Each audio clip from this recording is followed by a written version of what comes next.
All right, here we are. Here we be. Hello, everybody. I hope you're all having a great day out there. I hope you're having a fantastic Sunday, pun intended. Aha. Haha! It's a very early morning. David sounds like he is half asleep, but I appreciate I'm him getting up being here. slowly. Did you get some coffee? Yep. Did you get some coffee? Some coffee? Hold on. Reed Richards is elastic. Do do Sue do can do fade from do do sight. do do Johnny is the human do do do torch. do The Thing just loves to fight. do Okay, do see, do. I'm perking up. I'm getting back in the Fantastic Four mood. Good. All right, everybody. So, as promised, there was a promise when we did the Superman commentary live and in Yeah, our person. Superman Tumentary. Yeah, our Superman commentary that we would give our imminent thoughts on Superman, which we did go see together. It was a We did. lovely outing. It was a fantastic outing for other It reasons. was. It was a reunited, and it feels so good. We had a very fun time. Yes, we did indeed. But then we got busy, so we did not get a chance to record our Superman thoughts until I came back from vacation. Busy and sleepy, I would argue, because we Yes, were running around, so doing all sorts sleepy, of vacation-y stuff, and it so was sleepy, definitely so wearing us sleepy. out. I literally I got back. I went to the hotel, passed out, and then the next morning they were like, "Do you want to go do this? Do you want to go do that?" And I was like, "I literally am exhausted. All I want to do is go home and sleep." And my family was like, "Fair." So we went home immediately, and then I came back and just passed out for like a whole day and slept. Whoa. It was lovely. It was lovely. It was a good vacation, but man, did we do a lot in a very short amount of time. But yeah, because of that, we didn't get a chance to record our Superman thoughts. And No, and because then, yeah, and then what and then happened.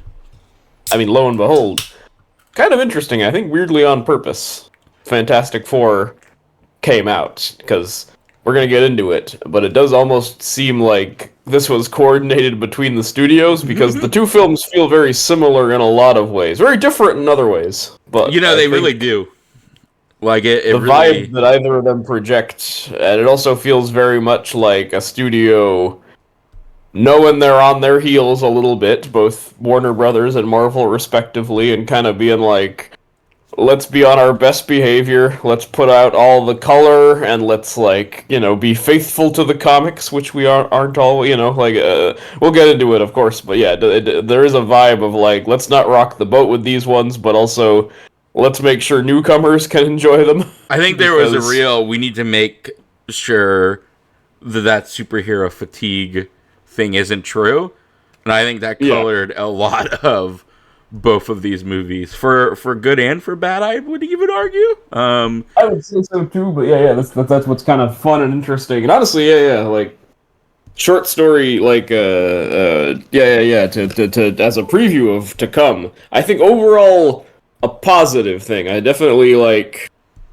think it's good that that the studios actually kind of felt like, oh, we've been on autopilot for a while. Like maybe we should actually you could feel effort Yeah. on the screen. No, absolutely. Like Refreshing. we'll get into it, but I think the Fantastic Four movie in particular doesn't really feel like any other Marvel movie in a lot of ways, and I Yeah, really actually, appreciated agreed. that. I when I was watching, and I was like, okay, I'm not just seeing like the same. It's kind of funny because, and this is kind of skipping ahead, and also, by the way, we'll get into the mechanisms of it, but this is gonna be to be upfront. This is gonna be spoilers because we're not here to Yeah, review. I'm not necessarily gonna review it. If you've went and seen it, you've went and seen it. If you haven't, then you haven't. I'm not gonna probably be the one to convince you to go. But so yeah, so these will be this will be a spoilerific episode. Yeah, this is going to be a bit of a very special episode because it's not going to be like it's going to be more like free association, like when you get to ramble on about a poem you just read and be poetic in your own way. Like we're just going to kind of shoot off all our thoughts. I mean, we've come up with a structure to organize it, but it is definitely more just like here's a bunch of things I thought about these movies. Yeah, versus exactly. And yeah, talking about them because they yeah. are, and they are going to be. So what we're going to do is we're going to kind of pit them against each other a little bit. To compare and contrast, and that's going to kind of be the format. But to finish my thought, did you feel when the post credit scene happens in Fantastic Four? Can you and maybe it's just because I knew going in that the Russo brothers had directed it versus the actual director, but Yeah. the minute that post credit scene hit, I was like, man, I feel like I'm watching an MCU movie again. Like it was short, so it was brief, but man, it really bugged me because it didn't feel like the rest of the movie. And maybe it was just because I knew somebody else had directed it. But I was like, man, Yeah. this really feels like it was directed by somebody else in like the 11th hour to pull something together. And I hate it. Um not as strong as you. I didn't like it. It was too like it looked crappier than the rest of the movie. That's what I'm saying. Yeah, it It had that washed visually. out. It had that washed out sunny look that all the recent MCU's except for this one and Thunderbolts have had.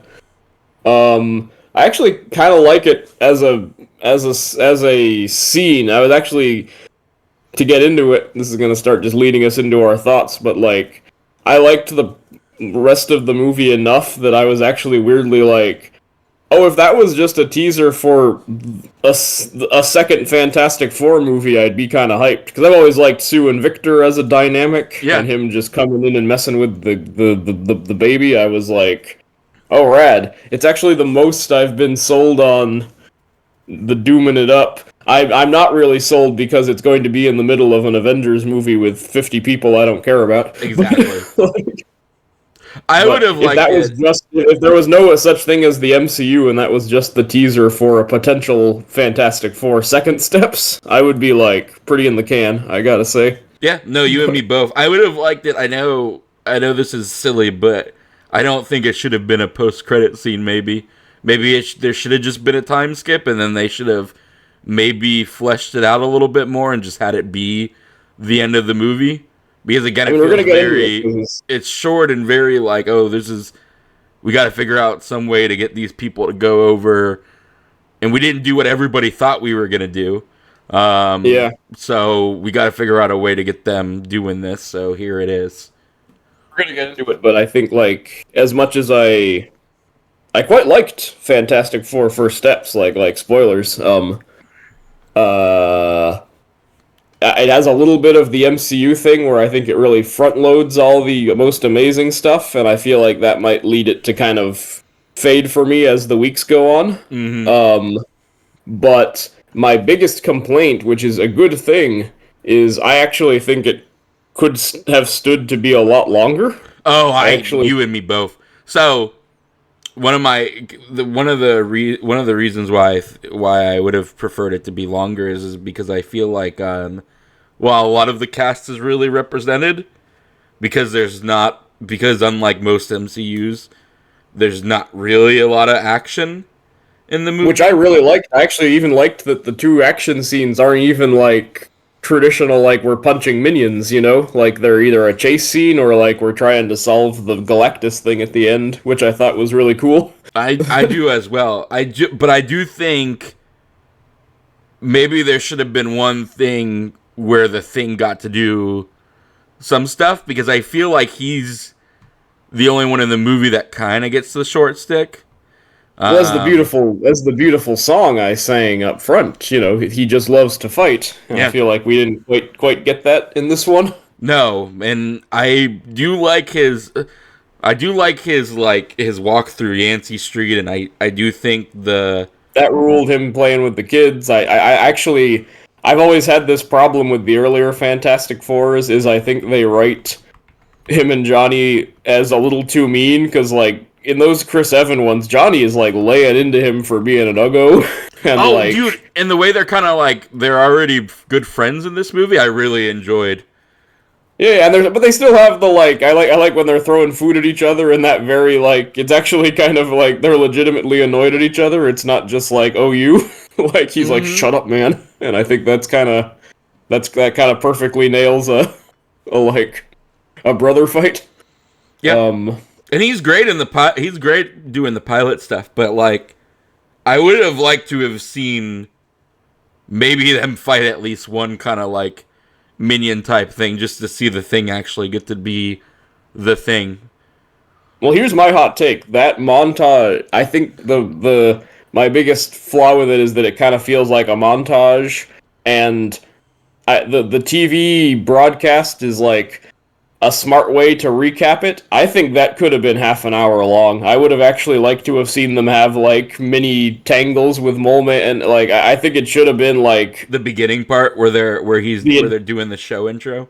Yeah. yeah, like I would actually stretch that out to have been like the first like half an hour of the movie. I think it would have been kind of cool to see him pop out of the ship, get mutated, Mm-hmm. then suddenly start winning the town, or maybe even a couple minutes of them feeling bad about their powers, but then they beat Mole Man, they feel good. They beat Red Ghost, they feel better. You know, Yeah. like I would have. And that could have given us a couple action scenes. I really like the vibe that it's all fun and games, and then things get real dour when Galactus shows up. And I think living in the sunny times like longer would have made me feel that even more. Yeah. No, I agree. I really like the because it's not really something the MCU has ever really given us. Like besides the ending of Avengers when they're doing on the street interviews and everybody's all hopeful about superheroes but not sure about them. The Yeah. MCU's never really cared about like the public's perception of superheroes, even in Civil War, which is all about like people turning on the Avengers. They don't really, besides that one woman, there really isn't a lot of like, oh, people are mad at the Avengers, or oh, our beloved heroes are, on the back turn. I really love how, No, and it's very much that's a choice. That's a choice Tony makes, and they argue about it intellectually. But yeah, you don't really see it play out. yeah, They keep almost doing it, but they would always, or they kept, I guess, because these things are 10 years old now, which is very disturbing to me. oh yeah. But like Age of Oh, Ultron, like has the we were very in high school when, or we had just gotten out of high school when Iron Man came out. Iron Man was high school. It Yeah, was it was high 08. school. So, yeah, yeah. Avengers was college. Yeah, yeah, we were 19. Yeah, which is crazy to think about in and of itself. Yeah, yeah, that's insane. But yeah, even Age of Ultron is the one I was going to compare, and that's exactly a decade old. That's 2015. But there's a very good moment in Age of Ultron in the Hulkbuster fight when the Hulk's like looking around at the crowd of people and they all look terrified and disturbed, and it's kind of the sad music is playing, and I remember thinking like, oh cool, they're actually going to get into like the public shifting a little bit on the Avengers, and nope. They do not. No, and again, we don't really like you meet fanboys because there's that dude in Iron Man 3 who has Tony on his chest or whatever, and like so you get little bits of that, but like I really dug how the Fantastic Four, like they were public figures and celebrities, and there was a real emphasis on like these people are beloved in this universe and like have moved on to not just be superheroes but like celebrities and leaders and yada yada yada. I really dug that was kind of the vibe Yeah, they kept yeah, kind I of thought they pushing. Go ahead. yeah, I thought they nailed that very well. That they and especially again compared to the Chris Evans ones, which I think we disagree on because I don't really like those movies. I don't think they're much of anything. But I especially sort of find like making it like this cocky like oh the fame is getting to our heads, whereas this one I really thought they nailed the vibe of like they're good at PR, they enjoy some aspects of it, but they're actually very private people who aren't like basking in it. Yeah. Like their fame, they're kind of like they've figured out how to handle it, but they would rather not be Like, Yeah, no, I agree yeah, with you. I do think especially it's as they're about something. to have a babby, you Yeah, know. it's a great way to start that whole thing as well. Having it be at the start of the pregnancy and you kind of get in a bit of all of it, even if it does Yeah, kind of go fast towards the end there. I really really enjoyed the birth scene in the black hole. I thought that was super cool and not that something I was would have ever well, thought the MCU would do. So that was neat. I do kind of. I'm not too keen on how Franklin is a little bit of a Renesmee. They he make him a creepy cartoon baby, is a which creepy cartoon baby. I'm not as I kept into. looking at it like, But man, that looks real familiar, and not in a way I enjoy. yeah, man. Named my daughter after the Loch Ness monster. Um, Oh, what did you Nezzy or whatever they call what him. do you what do you think of it in comparison to all the other MCU? What do you think of it in comparison to your favorite MCU movie, Thunderbolts?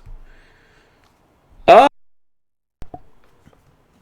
I prefer it to Thunderbolts. Okay, okay, Um, yeah, I think so. I think Thunderbolts. It's tough because I think Thunderbolts, for me, I felt for them a little more in a way that I felt for them in this, but I found, again, this is sort of to how, like, the movie feels like a montage a little bit. I think, like, I intellectually feel emotions from Fantastic Four, but I don't always, like, get there in a way I wanted to.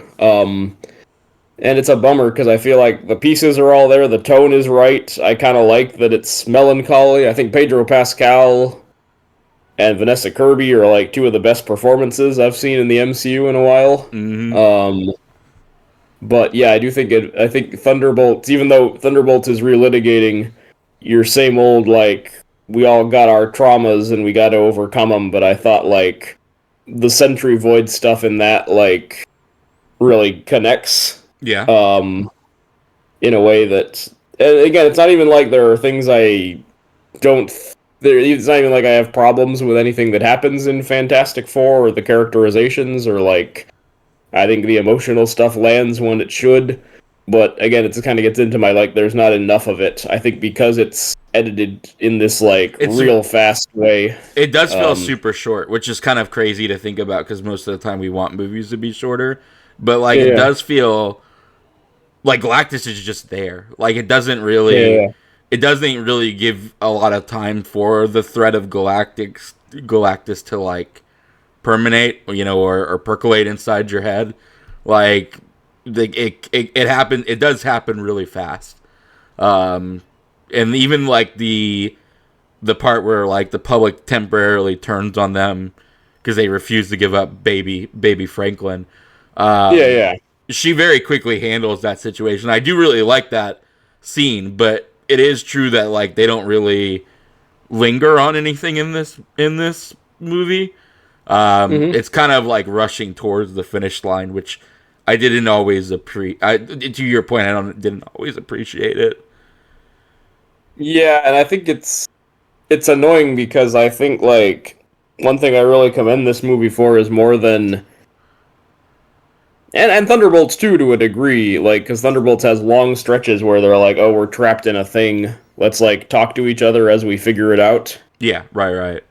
I feel like unlike a lot of MCUs, this one was not afraid of like having quiet scenes or scenes with just characters dealing with their shit.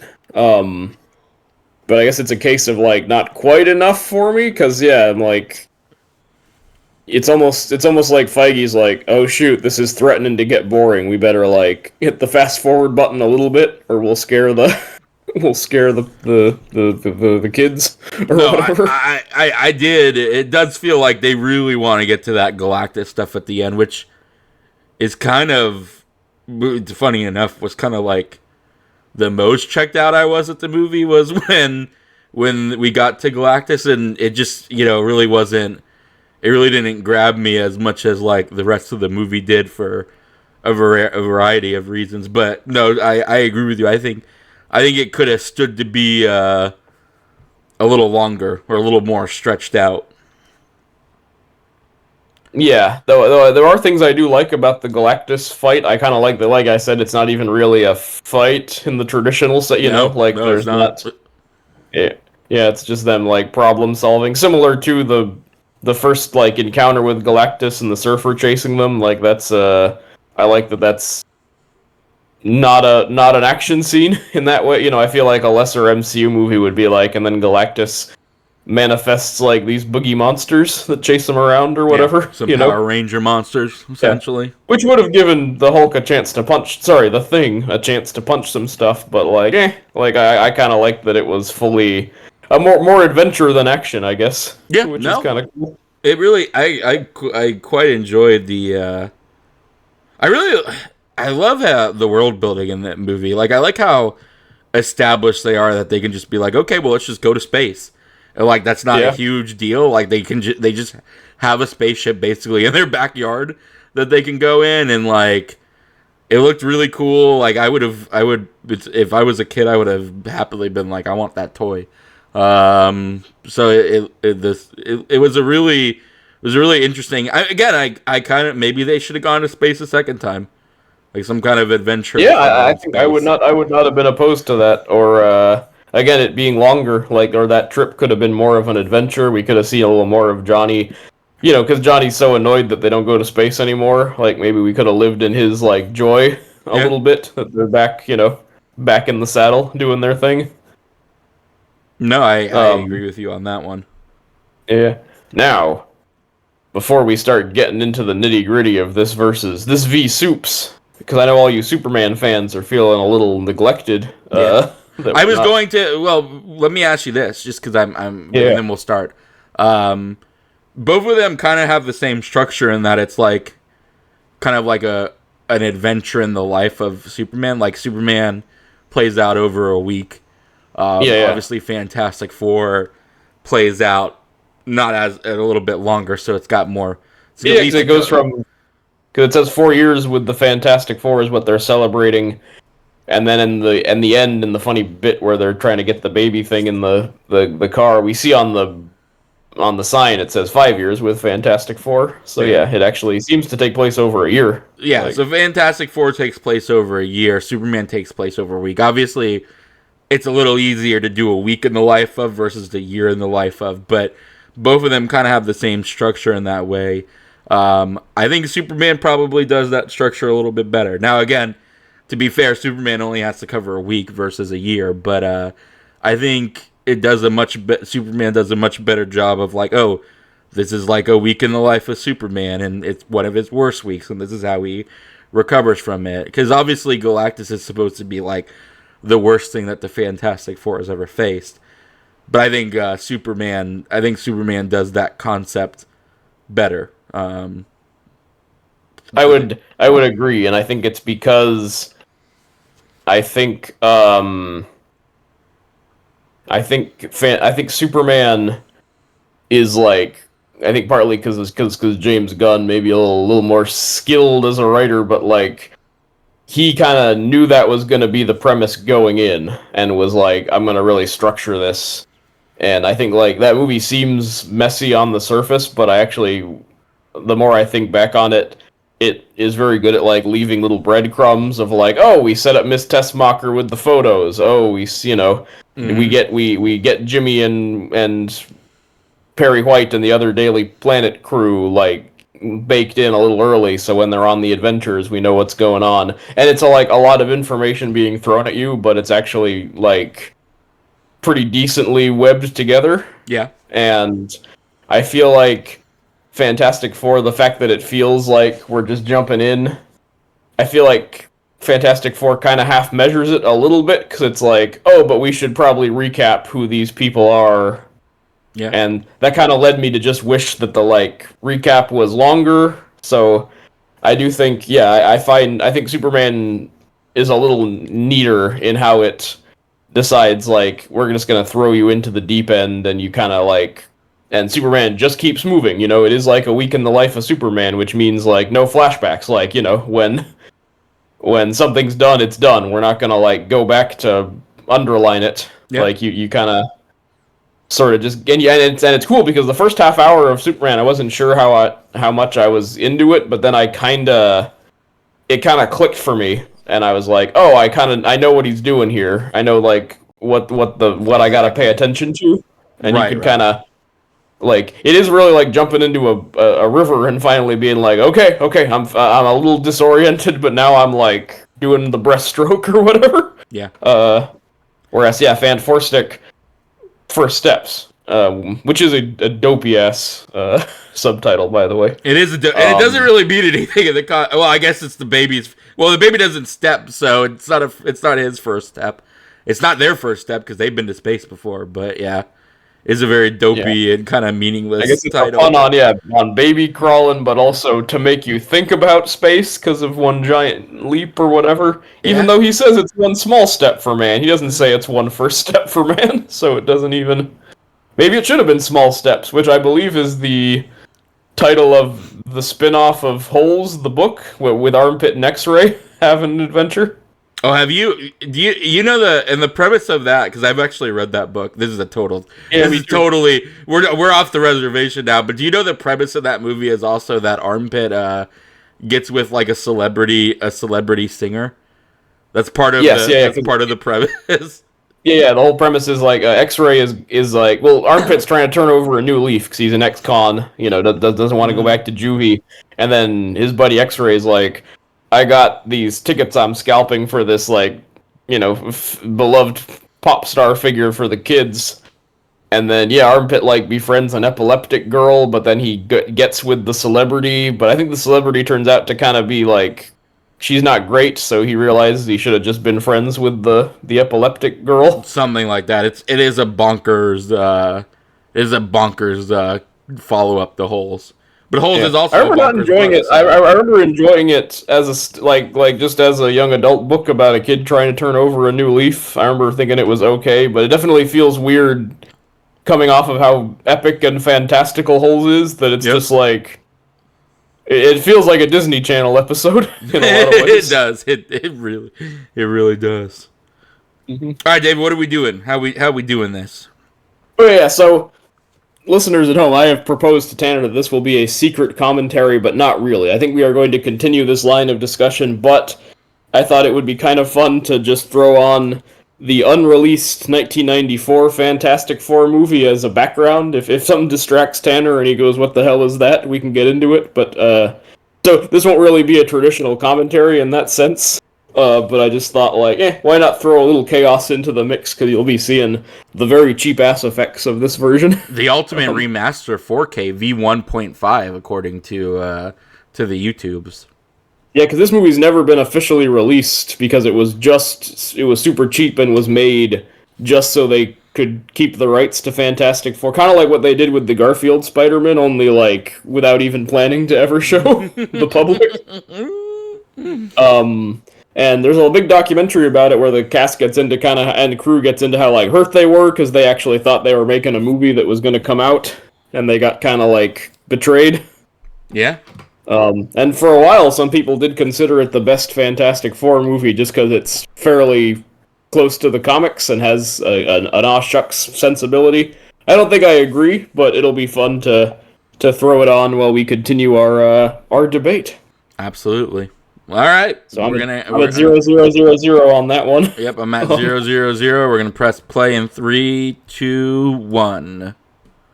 All right, and now to immediately ignore it because we got business to discuss. We do have New Horizons. So we do have a list of different ways we are going to rank the two movies and pit them against each other. This is gonna be interesting because a couple of these I feel we'll agree on. A couple of these I expect some debate on, but no, for sure. I am curious to see where you lead. Our first one's going to be leading man, and I'll start the. So this is going to be Reed versus Soups. Yep. So I'm a planner, so I always think of like things ahead, and I was like mentally preparing my arguments last night while I was cooking, and I thought I was for a read on this one because I did, and we talked about it when I came You had some issues out with of Superman. Yeah, I did have portrayal. some issues with Superman. I think it's hard because part of the issue I have with Superman is that Lex Luthor is so stinking good in that Yeah, movie and man. is like the best villain performance since Heath Ledger in my eyes. Like the dude really gets Lex Luthor on like a fundamental level and really knows how to like play him. And I look forward to hopefully many years of him being Lex Luthor.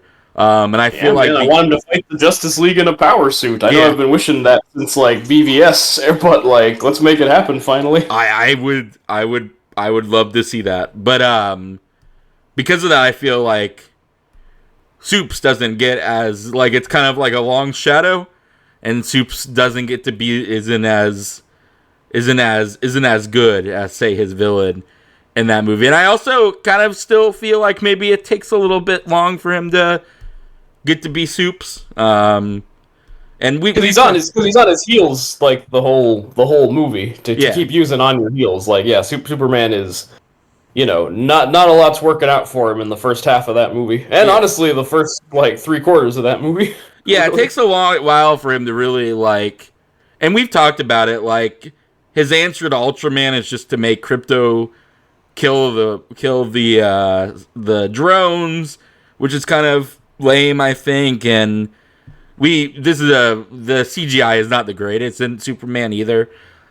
So when Yeah, you get to definitely. see him be Superman, it's kind of like like when he does the whole spinny laser Yeah. show thing. You and I both talked about it. It was kind of whatever. Yeah, I found Um, all the spectacle not all that great in Superman. Like, as much as I really like that movie, yeah, like a big ding on it is a lot of the action. I find like extremely whatever. Actually, yeah, and that's one where we'll get to that part later. But yeah, that's a bit of a spoiler for my thoughts on one of them versus the other. yeah. Um, and it's tough because I actually I still like kind of how roughed up he is the whole movie. Look at this 80-year-old The Thing in college or high school or whatever. That dude is quite an old Ben Grimm. But anyway, or I like how he's wearing a Lettersman jacket when they're clearly in yeah. college too. But anywho, whatchamacallit? Uh, So yeah, so like yeah, like, I I get, I thought I get why you're was saying, I get why you're saying that because Superman is very like he's very defensive because he's made a decision nobody likes, so he is just kind of even by people he loves like Lois Lane getting the business. mm-hmm. And he is not only the public opinion stuff, but he's also captured for a big stretch of the movie. Yeah. Yes, he is. Yeah, but what I kind of like about that is it sort of reminds me of the Ninth Doctor, Christopher Eccleston, where I remember a lot of the first season discussion of that Doctor was like, oh man, he's always like unable to save the day, and usually like a companion or a character from the episode ends up like stepping up and doing it. But what I Well, really like about we that, know that's a Russell T Davies. That's his mo. yeah, eventually that got very lame and tedious, but I think it works really well in the Christopher Eccleston season because they make it the arc, and it's like by the end, Rose and Mickey and Jackie are all like, "Oh, I'm inspired to do better just by hanging out with this guy." Right. Like he's like even though Christopher Eccleston Doctor is very traumatized because he's fresh from the Time War and kind of bitter and angry, like he can't help but be the Doctor like just by touching people. And I think Superman really gets that. Like and that's why the Metamorpho stuff works so well. Is I think it's really and even Lois Lane, who's like totally not on the opposite end of the opinion of what to do about that country, like they can't help just by having like talked with him, like the Superman, it's almost like a little like virus that starts taking over. They're Yep. like, Yeah. and even Guy Gardner gets it by the end of like I sort of like how The they Mrs. did. Storm's boarding house. I'm sorry, but that is fucking funny. Anyways, That is so And yeah, there funny. they are. Yeah. And see, this one actually addresses the weird age gap, which I kind of appreciate, because We do love a good age gap. I would someone rival was at talking. least. There was like a real lame tweet everyone was piling on, rightly so, where the guy was like, "I just couldn't get into the new Fantastic Four because it propagates that nuclear family propaganda that everyone has to have a happy family with a baby," and people are like, "Oh yeah, the Fantastic Four is definitely a traditional family. It's an They've age always gap been a marriage traditional with family. your Klinger-on buddy from high school and your brother-in-law hanging around and a robot." Yeah. That's definitely Oh, that's that's. funny. I think that's Harmony from Buffy. Oh I my could be God, is wrong. that it? I'm almost positive that's Harmony from Buffy. That is amazing. That's a As star young added to Sue this Storm. movie right then and there. Is that supposed to be young Sue? She does look very much like It she's is from her. a Disney Channel It is original her. movie, too. Like this looks very much like a Disney Channel original Oh, it movie at totally the does. moment. This is like an episode of the famous Jet Jackson. It's Yeah, kind of the like quality, but that is indeed. I just looked it up. That is Harmony from Buffy as that's young Sue amazing. That's a Storm. star right there. But so yeah, so I would have originally thought I would go Reed in the like leading man versus, but I don't know Yeah, because so Pedro Pascal is good. I don't still particularly love that it's him because I do think that dude is in so much nowadays, and yeah, I do think there might have been a more interesting option there, but he is really good. yeah, My biggest problem is he the movie's really mostly Vanessa Kirby. And I'm not against that. I think Sue's really good yeah. in that movie. Like she's a really good I character. agree with that. I don't know if I Um, agree with that, but okay, you continue. okay? You don't agree? Good. I look forward to it. Mhm. I don't. I do think they get the character really well. I do really love his conversation with Baby Franklin, where he's like, "There's something wrong with me." Yeah, yeah. And like he's like, I don't want you to be like me because I don't know if I'm a good person. Hmm. I do kind of find his plan for Galactus kind of dumb. He basically wants to do the Patrick meme. What if we take Bikini Bottom and push it somewhere else? And I didn't really jive with that particularly well. I didn't think it was a super like mastermind plan. And then in the end, it's like, okay, well, we lost all of them but one, so let's just push him into that. And I was kind of like, well, shouldn't that have been the plan in the beginning? Because wouldn't that have been easier? I do really Yeah. like in the Galactus fight how he's the only one that gets to hurt him, like by using the pole and using it as a lever. Yeah, Um, that's pretty cool. That had a little bit of as a fan of the 1963 film Jason and the Argonauts, maybe my favorite movie, had a little bit of Talos because there's a part in Jason and the Argonauts when he's fighting the big metal man Talos that he uses the spear to like pop a cork out of Talos's ankle and just like volcano stuff starts oozing out of it and he starts like losing his powers. So for a second, I was like, "Oh, he's pulling a Jason with Talos. He's undoing those screws, and the volcano goo is coming out." that is awesome. Yeah, that's exactly what happens. And like he's the only one who actually like, besides Sue at the end, gets to like really like put Galactus on the back burner there for a second. Yeah, Which she I goes all hog wild, which I know that's a thing in the comics. Is Von Doom has said at various points that Sue is the strongest. If she had more self esteem or whatever, yeah, she yeah. would, like kick all the butt in the world. Yeah, so I don't know. I couldn't tell you who I would exactly pick as the leading man. I think they're both very good for various reasons, and they have their strengths and weaknesses. If I had to be put on the stand to pick somebody, I might go Soups, which is kind of crazy because I wouldn't have thought that Yeah, at going first. in, like he's grown on you, Yeah, like um, I really love when he goes to the post credit scene where he slightly tells Mr. Terrific he didn't do a good job, and he goes, "Ah, I could be such a jerk sometimes." I yeah, really wish there was more of those one liners in that's the so actual Superman. movie. Yeah, him really beating himself up for the most mild of criticism, Yeah, like is very funny. Um, But who is No, your no, leading man?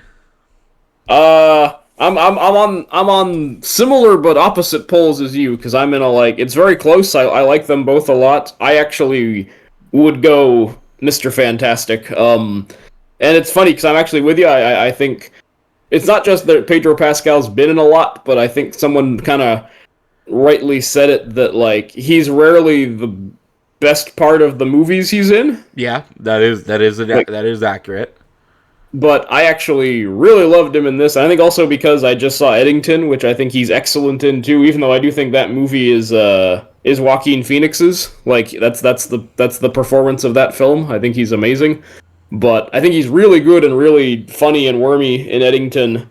And then I really enjoyed him in this. So it might have just been like the back-to-back blasts of him, but I was like really into his Reed Richards. I liked all the like like bottled up, like he can only he can only express his emotions through scientific breakthroughs. I like that they set that up early with the crib, that he's having Herbie do the crib because I don't have to do the crib. I can do this. Anyone can make a crib. Yeah, yep.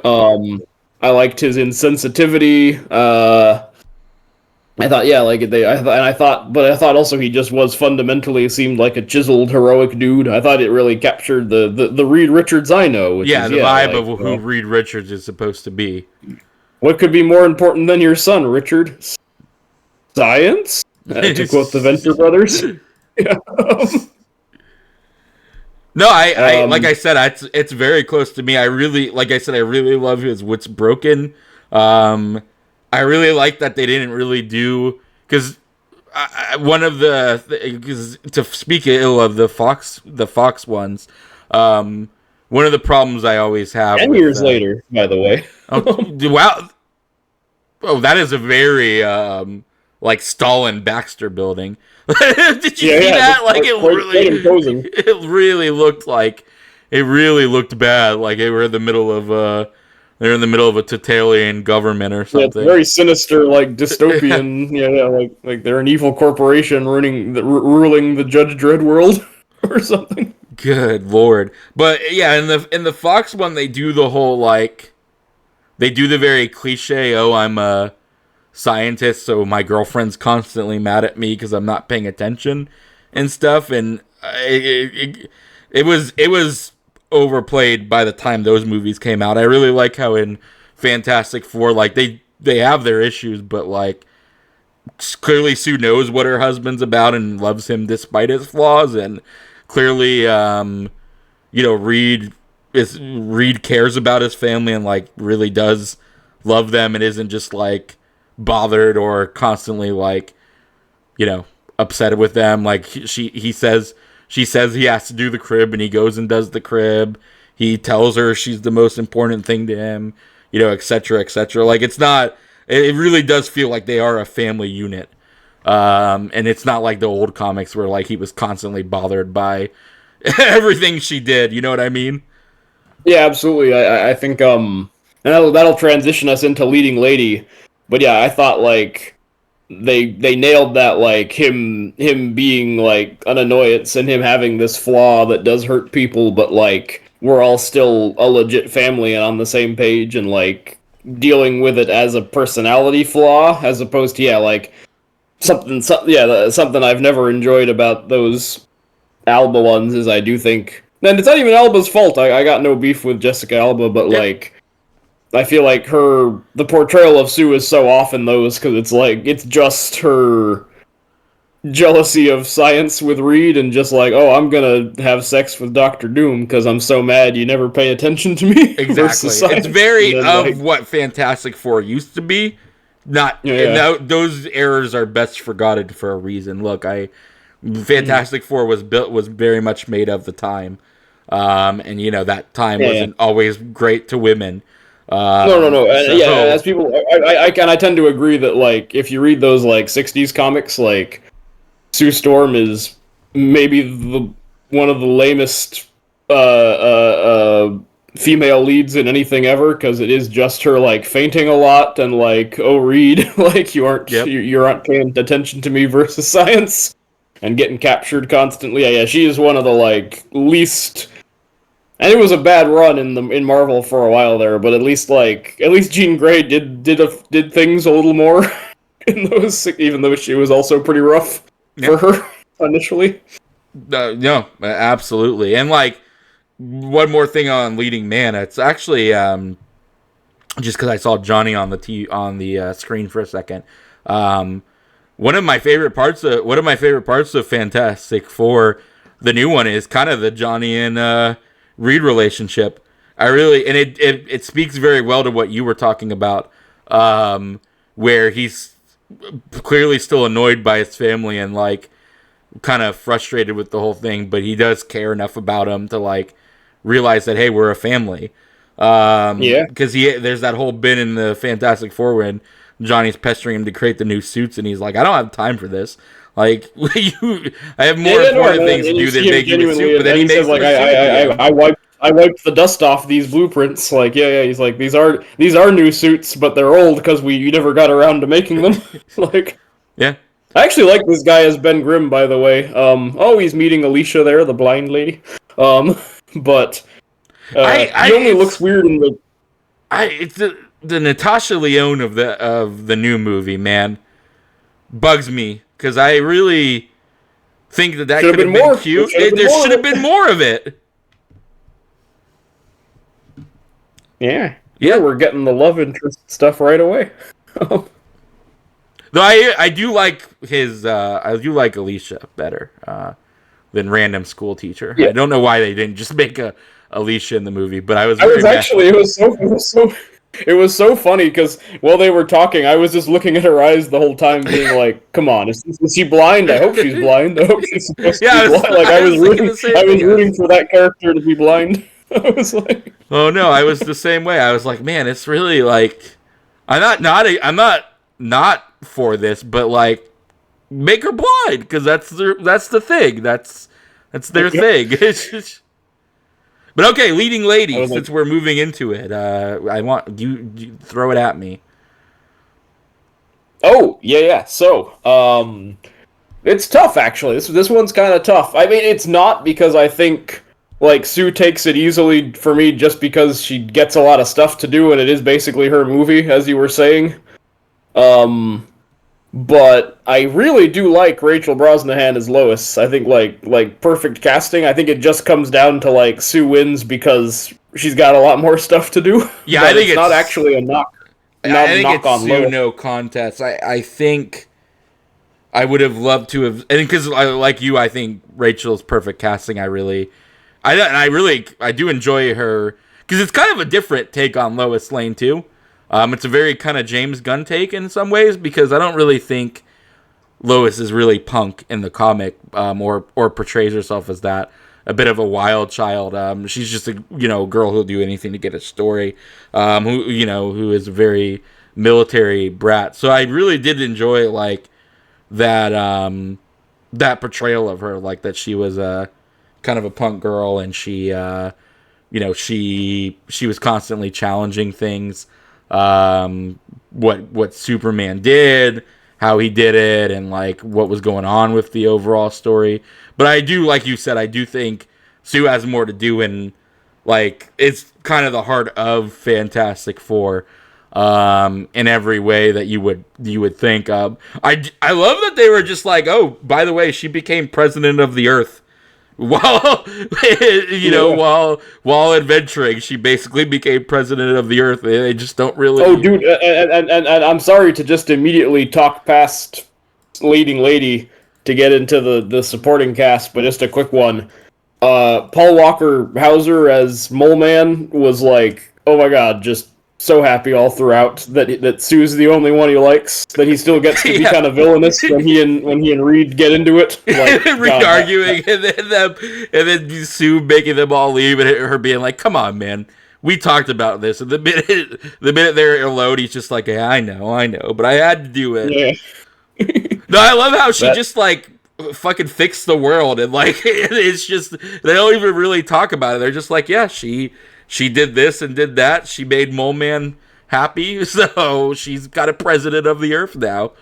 Yeah, and he even says, like, I don't trust you surface dwellers, but I trust Sue.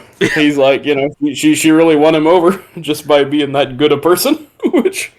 Which again is kind of like, man, I would have loved to have seen just a little bit of that, or just like, Yeah. something, man. It does talk to this. You've said it best. Like it wants to rush it. It wants to be, and I guess it's fair that it wants to be in like it really wants us to steep in the like worry and fear of Galactus and like that onroaching threat. But man, oh man, even just a little bit more of like how that came to be, or them interacting a little bit more. Because like you said, it's a great casting, and it's like, and he's not even the greatest thing about that is, as well, as he doesn't even look like Mole Man. He's just a dude in goggles and a suit, but it just looks. Yeah, It just and I looks mean, really good. and he has all the rings on his finger. Like they definitely like get the mole manning, uh, in there. But and the way he talks, I like that he, even though he is just a dude, like he has a little bit of that villain, like '60s villain kind Yeah, of yeah. cadence. Though he Yeah. does. But yeah, that's what I'm saying. Like, yeah, if that opening was a full half hour, we'd get to see like Sue actually like change the mind of Subterranea. We'd actually get to see John Malkovich as the Yeah. Red Ghost. Oh Yeah, yeah, dude. It's so and his funny army that of apes. they cut that, because again, I do agree with you. It would have helped, and also it's John Malkovich getting to play a dude who controls apes, which is I would have enjoyed seeing immensely. And they Yeah, even keep a little bit in there because you see Reed punch a ape at one point. yeah, and the montage he kicks him off the scaffolding into the water or whatever. Yeah, Yeah, it's a shame they cut that, because again, I do feel just like a little bit. I like you. I do like that it's not, there's not a lot of action in it, but I do wish there was just like one little bit where they got to like really be like a just a superhero fighting team for a yep. second, and got to see the Thing do his thing. Yeah, and when with a longer first act, I feel like we'd really get that with just them beating three bad guys in a row. Would have been a lot of fun, and or more, because when he's talking about the different divisions of the Yeah, when he does villain the whole crew, like baby they proof in name the drop they name freaking, drop Puppet Master. yeah, Uh, I think the yep. owl too, if I remember correctly. I don't remember Um, every villain he they mentioned, but I might do thought that. the Yeah, yeah, owl yeah. was one of them. I think you're probably right. Which is also kind of funny because like this is a parallel universe, so I guess it's not the owl from the Daredevil show. It's a different guy, which also helped with the movie because I didn't really have to think about any, because usually I find and I still do the multiverse stuff very lazy, how the MCU just uses it so they don't have to worry Yeah. about continuity. But this one I was kind of welcome because I was like, oh cool, I don't actually have to think about this at all Well, while I'm again, watching it this speaks movie. to what we were talking about before with Kevin Feige and James Gunn wanting to make really safe movies. That was done 100% because they wanted you to be like, I don't want you to think about the MCU. I just want you to enjoy this movie, which again does really work for it. But you can really tell it's like a whole, oh hey, we know you're tired of this. We know you're tired of the multiverse. So let's just make a movie that is on its own earth, and you don't have to worry. They don't even go to the MCU at the end of that movie. Like, it literally ends with them still in that universe, because that's how little they want you to think Yeah. about it. Are they kind of counting on that with, like, are they gonna really just make the Fantastic Four the leads of Avengers Doomsday? I hope they do in a way. I feel like that would I kind of, because it's gonna be messy and chaotic and annoying no matter what, just by like virtue of that what that movie's gonna be. But like, I feel like that would make it work a little better if it's like, hey, let's really front load this with the people you like recently that were in a movie that made sense and was enjoyed There was some by people. talk, like somebody came out and said that Reed was gonna lead the Avengers, but then I guess that was walked back or something. I haven't been paying attention to it, but you The would street think, is they're shooting it without a finished script. It really is like they've been apparently doing a lot of like, I changed our mind, like they're shooting full scenes and then being like, no, let's not do that. good Like it is lord. gonna be, that movie is gonna be very messy. I cannot imagine it's gonna be that great, to be honest, which is kind of a bummer. but Yeah, I think they but really. wait, We've prove talked me about wrong, this, kids. but Prove me wrong. I really think they really just want to be done with it so they can get to mutant stuff. Like I 100% think that is that is the vibe, and I guarantee you, by the end of it, the Fantastic Four are going to go back to their universe, and any future Fantastic Four movies are going to be still set in this world, not in like the MCU proper. If I was a betting man, I would say that because what we thought was going to happen, and what a lot of people rightly thought was going to happen, was that they were going to fail to save Galactus. That Yeah, they and were going to they would be be, they would be refugees from their universe. yeah, that they would be Um, refugees. But that is not what happened. Spoiler alert: they no, totally it saved looks the day like by the yeah, end. and because Thunderbolts has the post credits of the Fantastic ship arriving, you're kind of like, oh, something bad must happen at the end, and they need the help of the real universe. But no, looks like whatever happens there will probably just happen in Doomsday. Will catch us up Yeah, to what's going I on there. assume that if I were making an assumption, I would assume that Doom is from the which why can't you couldn't get I get Robert Downey Jr. demands a lot of money, but you couldn't get that guy to show up for like 30 seconds, and Yeah, he's already on set. Like just make that was clearly making me think like, is that actually Downey or or is that no. just an extra in a Doom? It's Did got they to get be an that YouTube extra. guy you like to play Doom for a second? Probably. I would. Hey, I would be happy about that. But like, you couldn't get him for 30 seconds to like say some ominous shit, and then take the baby and leave. Like, Yeah, yeah. it's very very frustrating. But yeah, what I'm assuming is I guess they that were kind of like, well, if we she just spent the whole movie saving this child, it would be kind of wacky if it ended with him in danger again. Like, yeah.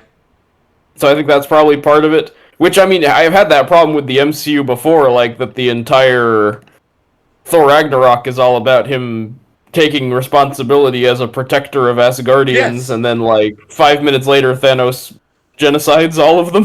You Yeah. know. So And then they literally give him his eye back and give him a cool new weapon. Like, and again, I get that needed to and happen. give him permission to not care about Asgard. They tell Yeah. him like, "Hey man, that was what your dad told you to do. You can do whatever you want." And I'm like, "Man, that sucks. Yeah. That's a terrible ending." Yeah. No, it literally is. I'm gonna, if I was a betting man, I would say that the Doom that takes Franklin is from the regular universe in some form. I don't think it's gonna be their Doom because you see at Even the though they did see beginning. it with Latveria having the empty seat, Yeah, so clearly but I it's don't think it's probably gonna some be kind of Doom. their. I don't think it's gonna be a Doom from their universe. So Downey won't. Will it be that Downey isn't their Doom, or is I that don't think he Downey? will be because you'd have Hmm. to imagine like future proof. They're going to be future proofing, and they're going to want to eventually. Like I said, I don't think the Fantastic Four will end up in the MCU proper by the end of the Doomsday or whatever. I think they'll go back to their universe, and they're going to want to make more Fantastic Four movies. And who are they going to want the Fantastic Four to face but Doom? So by making the Latveria seat empty, they can be like, oh, here's Doom, and this is their version of Doom. And I can't imagine they're going to keep paying Robert Downey Jr. to appear in Fantastic Four movies, so they can be It's like, such a oh, bummer because if they cast like, I know people like that Mads Mikkelsen as Doctor Doom a lot. yeah, Even though he's already been in Doctor Strange 1, but like this is sort of gets into like that sequel setup at the end would have been. I would have been so excited if that was actually just leading into the second Fantastic Four movie because yeah, like I can already feel the scene. Like he's like, "Hello, Sue. I just wanted to say hello." And yeah, she's like, "Get lost, man. Nobody likes you, you creep." And he's like, "You used to all like me," or there'd be yeah. some No, good I Doctor agree. Human. You know, um, and I feel like yeah, we're probably just gonna get it's Downey Doom, and he's gonna open a dimensional portal immediately and blow everything up, or what. Yeah, There's not gonna be like much of a exactly. lead in. And like, it's kind of a shame because Oh, Invisible Woman. one of the more interesting, yeah, she do be turning invisible. But one of the interesting things about the whole that stuff as well is that famously one of Doctor Doom's relationship with the Fantastic Four gets really complicated when kids are involved because he loves one of their kids. He's literally he's raising one of them in evil. It's very yeah, he's literally their daughter's godfather and named her too. And everything. It's totally the Monarch with the Venture Bros. How he's like, oh, you broke my heart, Hank. You picked him over me. Yeah. So it's kind of a shame that we're gonna get some version of that, but it's only. I did find it interesting that they weren't twins, but I do really love Valeria. So but mostly I love her because of the Doctor Doom stuff where she's like slightly evil. It really connects with her uncle. No, it's some good. It's like when old Mr. Burns is making Bart into his heir and giving him the hump like him. Yeah, like trying to give him the hunchback. Yeah.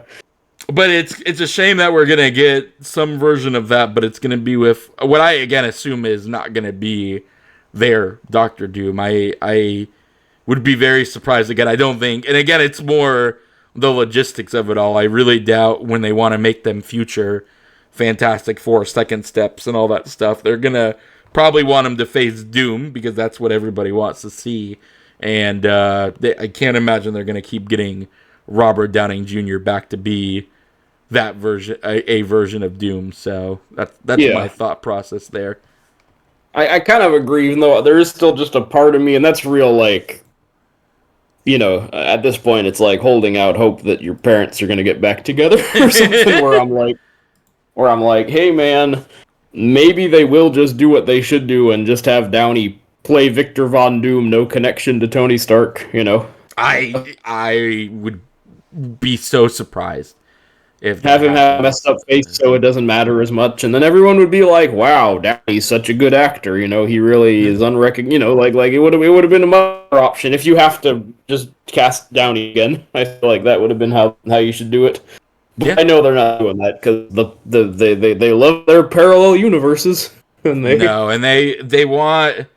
I'd imagine again that I don't remember if Tom Holland is going to be in Doomsday as one of those chairs they put out. I don't think he was part of those chairs. Oh, they're saving him for Secret Wars, perhaps? Maybe. I don't remember if he was in the chairs or not. But I'd imagine they want that connection, for the reasons that are there. Start doing him and Johnny, trading barbs or whatever. Oh, yeah. All right. We have supporting cast next as our versus. This one's another top. I'm gonna have to go. Sorry to jump in and answer first, but that's because it actually did get me I don't know. My brain's going. It's funny because I think there's no contest. So give me your thoughts. I think it's Superman because there's more of them, right? Well, yeah. So one of the bigger problems with Fantastic Four for me is that because it's so focused on the world as a whole, it's the entire world's perception of the Fantastic Four, right? So because of that, you don't get a lot of what intimately people in their orbit feel towards them. Sue has an assistant that we see a lot of, but has maybe 2 lines, and there's no real context of who she is. She's just kind of vaguely Sue's assistant. I miss Willie Loman, the mailman. Yeah, there's no Willie Loman. Herbie's great. Or if you did an Alicia, or if you did an Alicia, at least it would be Ben has a steady girlfriend or whatever, And again, I really do. I really like that setup, of him going back to Yancey Street, and there's a girl he likes on Yancey Street, and she talks like a Yancey Street person. And I actually didn't mind that arc in miniature of he's a little self-conscious about being a big rock man, so he the first time he chickens out on visiting, but then when everyone might die, he gets the courage to to No, go meet her. I agree with But you. again, those were just what I just described is just literally the 3 scenes. Like it's not enough to really, No, there's not enough get. of it by any means. I if we're talking about adding more to the movie, I really would have liked to have maybe like he as the threat continues and as he gets more and more unsure, he keeps visiting those kids and like really connecting with them and like having more scenes with them and by extension her, like maybe one or two scenes where he goes to the school and like talks to them or like Yeah, maybe his connects with them. concern for them like ends up overriding his shyness. Like that would have been a nice little arc of Yeah. like, I'm self conscious about being a rock man. I don't want to do this, but then being like, but it's the right thing to do. Especially because those kids are probably freaking out about the coming end of days. Yeah, and he or starts whatever. warming up to them and like really like enjoying his time with them. I really think Yeah. because again, I do think the thing's kind of maybe the biggest letdown of the movie, and it's just because I feel like they really didn't know what to do with him in the context of what the movie was. Because again, there's nothing really for him to punch, and they only go to space once, so there's nothing really for him to pilot either. So he's just kind of I there. really I thought it was a pretty like perfect Ben Grimm, but yeah, then he just didn't get much to do Oh yeah, as no, you he's know. great. Yeah. I like how he's moved on from the whole being mad at, because I would have been really mad if they did a whole, oh, I'm mad at you again, Reed Richards, because again, that's another thing from the Fox movies I don't super love. Nope, that it's all your fault, and I like that. I mean, I like that they keep that part of the comic, which is that like no matter how many times he's told I'm okay, Reed Richards will never let go of his guilt over the accident. Like, and I like that. But yeah, I did like that. Yeah, Ben Grimm was not actually No, he experiencing that. Yeah, no, he's like, hey man, he made his peace with it. That's one of the wackier parts of Fant Four Stick. Is in that version, Ben Grimm isn't even a scientist. He's just a friend of Reed Richards. And when they're going to do the dangerous dimension experiment, he just calls Ben and says, "You should come and be here when it happens." You were there from the beginning. You should be there for the and end. It's like, well, then you should feel really guilty because it's like, oh shoot, that guy was totally safe until I brought him over. Like, yeah. No, it's he was just enjoying his time alone at home. He was drinking a beer or whatever. Yeah, he was drinking a beer, not emotionally abusing people like his brother.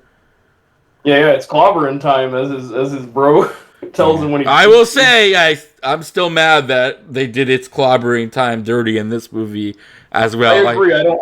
That's that classic stupid comic book movie thing of we're like ashamed of a thing in the comic, so we're gonna kind of make fun of how dumb it is or whatever. Yeah. They pull the Dr. Octopus like in No Way Home, where they're all like, Octavius, that's a dumb name. Why would you call yourself that? Blah, blah, blah. Yeah, I just let a weird comic book thing be a weird comic book thing. Absolutely. Let him say it's clobbering time because it's a fun thing he says. Yeah, it's a fun thing he says, and that's fine. But yeah, I do to circle to Superman. I mean, there's just so many standouts. Miss Tessmacher is great. Yep. Sexy Jimmy Olsen is really, really good. He's like a highlight. He's a highlight of that movie for me. I really love that bit. Yeah, Steve Lombard and Kat and Perry White. Like I wish there was more Clark Kent in that movie, but I like that the Daily Planet crew, like that we get a deep bench of them and they're all doing stuff. And though Perry doesn't do a lot in that movie, he is one of my favorite parts when he's like, when they're in the middle of evacuating the city, and at the same time he's like, okay, sounds like you got a story, so let's go ahead and print it and move it and get it out there. And like that's a major part of what they're doing as they're escaping is putting out there that Luthor is a bad man. Yeah, and again, like, it really is no contest because you get like Luthor's whole pit crew of like devoted tech nerds that are like worshiping him, and like you get that movie's version of Otis, which I didn't realize. Otis, yep. That black guy was competent Otis instead of bumbling sidekick Otis from the 70s. His parents, again, is just no contest, man. His parents are amazing. His dad's one of the highlights of the movie. And not even getting into like the other supers like your Metamorpho and Mr. Terrific who are both amazing in that movie. No, it definitely goes to Superman for supporting cast. And again, I really It's a real shame I with guess the Fantastic Four because they do have a really good like you said, the Mailman and there's don't they have a Doorman as well, right? That they're super yeah, I fond of. believe they do. Yeah. Mailman Willie Lumpkin, of course, played by Stan Lee in those Fox movies, which I did always like. Yeah. That one of the few times he's a cameo where he's actually playing a character, which I do like.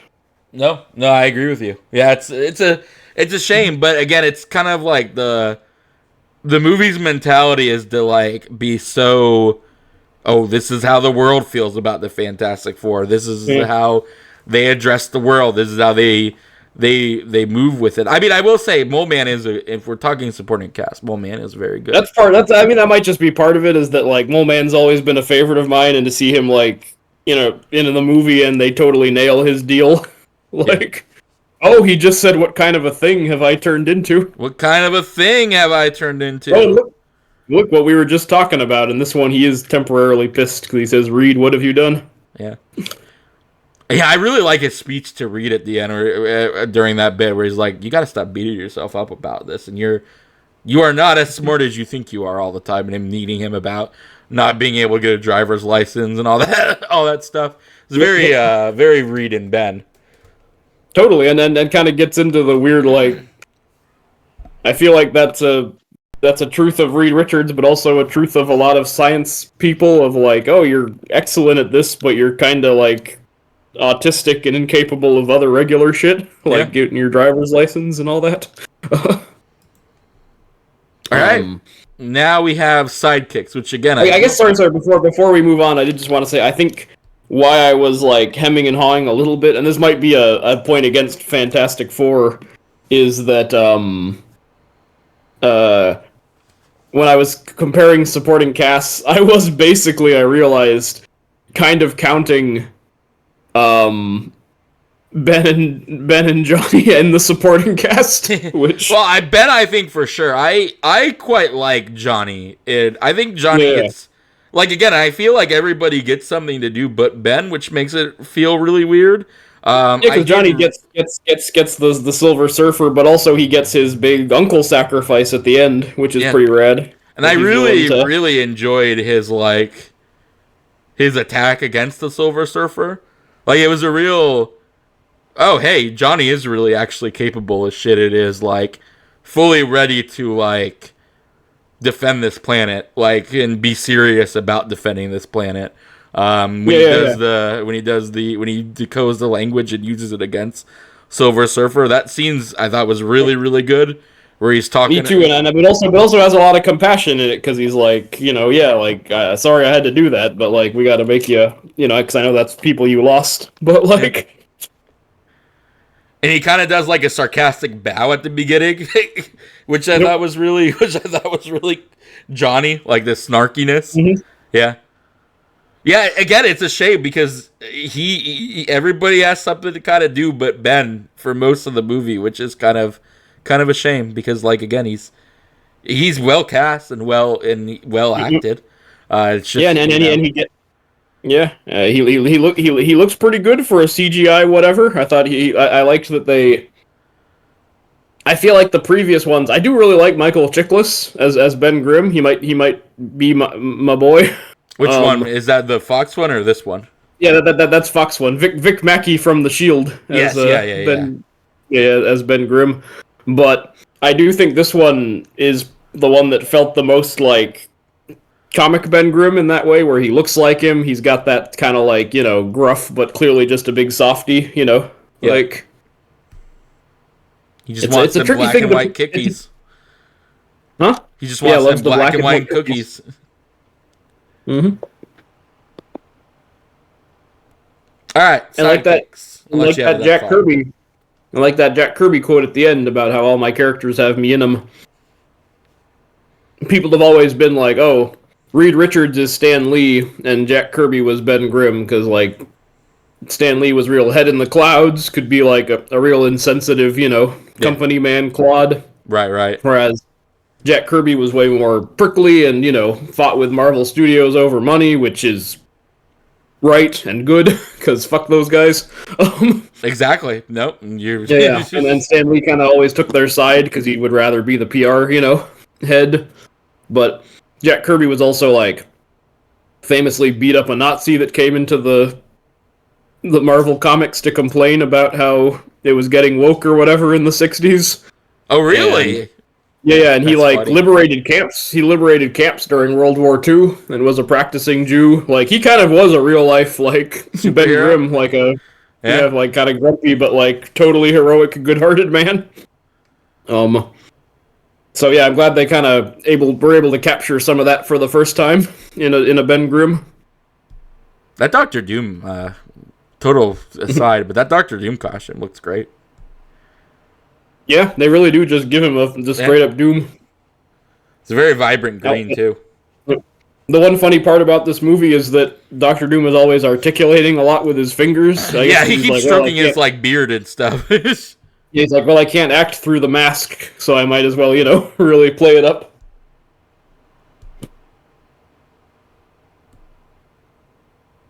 Anywho, all right, we did our supporting cast. We're getting into the sidekicks, which I guess kind of covers the same base, but we can do like Jimmy Olsen and Crypto v Herbie, I guess. I think it's Crypto, but I mean, obviously it's a dog. So, though I do like Herbie. I think he's pretty cool. I really like the little ways they differentiate between how each of the Fantastic Four interact with Herbie. Like, Ben calls him Herbert a lot. Johnny scratches like the top of his head like he's a dog for some reason, and that's his way of like showing love. Reed just sees him as an instrument. Yeah, stuff like that I liked, and I like they kind of middle ground him between actually being alive and just being like essentially a smart Roomba. Like it's good because I wouldn't want him to be full on like talking and cracking jokes. Right, that would have been like one thing too many. But yeah, I do like that he is like only semi, around. Yeah, I like how I like that she. One of my favorite bits is when Reed has to switch out his tapes. I thought that was pretty cool because again, I really love the theme of the movie, which is the retro future stuff. So I thought that was pretty cool how he has to change them like a tape deck. I thought that was pretty cool. I still think it's no contest though because Crypto is an actual dog and is also really cute. I also think not even close. It's Crypto, but yeah. Herbie, I guess more than a sidekick gets into the other parts of introducing a new world and sci-fi are coming up as our categories. Yeah. Yeah. No, so he works there, but as an actual like sidekick, Crypto actually has like full emotional arc and is really important to the movie and has cool moments, I really love how they set up that it's not how they secretly plant the seed that it's not Clark's dog and then fully reveal it at the end. I think that's really kind of cool how it's like, why is he having such problems with Crypto? Oh, it's because it's not his dog. He's literally just dog sitting and it felt very much like a comic book in that way. Like, Crypto's here for like a 5-panel issue or a 5-issue run, and then he's gone. Yep, Crypto's got his like his little guest spot or whatever. Yeah, I really like that part. Yeah, and also that they're seeding like that Supergirl is gonna have her. Yeah, that also felt very comic booky where she comes in as a drunk because they're probably gonna do the recent comic book stuff where she's drunk because of the trauma of Krypton or whatever. Something with a little more teeth is what they're aiming for. Mm-hmm. Which I do kind of enjoy because Supergirl's also a byproduct of the time. She's been a lot of weird stuff, and her newer stuff has been kind of the better version of that. So I'm down for it. Me too. I was very sold on her from that one scene, but I also thought it worked well in the context of the movie itself, as him having a party girl cousin, who leaves her dog behind. Yeah. And then asks, what'd you do to my dog? I love that scene where she and Crypto start roughhousing, and Clark's just watching, like, oh, this is exactly why he's been such a nuisance this entire time. Is because she does nothing to train him. You're training him poorly. Yeah, you're raising him as a rambunctious animal. Yeah, it's very much the farm boy being like, man, this is not how you raise an animal. Oh, all right. If you, I give it to Crypto in that lead. What about villains? We have not talked about Galactus No, yet. since we're looking at the villain here of this movie, yeah, these guys, the these jeweler. guys in black glasses. Yeah, well, the villain is called the Jeweler, and he was supposed to be Mole Man, but they didn't want to pay. They had to pay extra for Mole Man, so they're like, why don't we just do everything? Because he lives underground. He's trying to steal a jewel. He wants to marry Alicia. That's why he's kidnapped her to be his bride. And it's like, but we're not going to call him Mole Man, so let's call him the Jeweler. Is the character here? Why are the Fantastic Four of this movie living in the middle of Dracula? They're living in Dracula's castle. Did you see that shot of where they are? I assume that's where they are, at least. Oh, I thought that might have been Latveria. Maybe, but then why did it cut to them being in a room after showing the establishing shot? Yeah, I don't know. Maybe they're at Latveria. Or maybe they've been captured. I think they might have been captured, and they're coming up with something to get out. Maybe. You should have paid more attention to this. The Dracula castle was very interesting. Very confusing, but anyways, villains. Give me your villain talk, because I'm chewing on something. I mean, it's Lex Luthor. No contest. It's Lex Luthor. I legitimately think that is the best villain performance since Heath Ledger Joker. Like him fucking monologuing how fucking pissed he is that people compare him to the greatest minds of all time, and he's jealous of that, and he's so mad about it. Like it makes just him is feel vile in his throat when they tell him he's Galileo or Da Vinci. He hates it so much. Him being like, they chose him over me, so he's willing to rip a hole in space-time just because people are mad. How it's a land deal again? And that's the most incredible part, and that just sums up that's such a comic Luthor thing. Like, oh, so good. Yeah. No, so like it is like there isn't a bad Lex Luthor scene in that entire movie. When he comes into his office and he says he says he doesn't, what dog are you talking about? And then as he sips his coffee, he talks about the dog. Yep. Oh, it's so good how him shooting that dude, which gets super dark, but like really again speaks for Luthor, and him talking about how he's gonna kill Clark Kent. It's no contest. That's what's so good about it, is that like it nails that that forever paradox of Luthor, is that you see in him such great potential because there's no one like smarter, no crazier inventions, no better scheming, but like he's just totally picked the worst parts of his personality, just the pettiness and jealousy and cruelty to, and also the way Superman treats his sidekicks versus how Lex Luthor treats his side, throwing the pen at Tessmacher and shit, like just lets you know, like, oh, this dude should not be in charge of anything, because if he even treats these people like this, like... Yeah, when he tosses the cup off and then makes them pick it back up and then tosses it again. Oh, such a classic. Yeah, Luthor is always... Because, like, the dude will literally tell you he could cure cancer and yada, yada, yada. The minute you ask him why don't you, he'll be like, well, because Superman. Because I'm too busy being a narcissistic, jealous asshole. Mm-hmm. Yeah, no, it is such a good performance, and like I said, it really gets like who Lex Luthor is from his very core, and he's capable of like defeating Superman for a lot of that movie. It's just again because he gets too caught up in it, or gets too what's the word? He gets too arrogant. That's the reason why he loses, is because he gets too caught up in himself, which is again classic Luthor. I do again wish that it had been, we talked about All-Star Superman, but like how Clark defeats Superman with his mind, or Clark, how Superman defeats Lex with his mind more than Brawn in that comic. I do wish, because Superman implies that he's like being smarter than Lex in that movie, but it's really just, I'm destroying the cameras.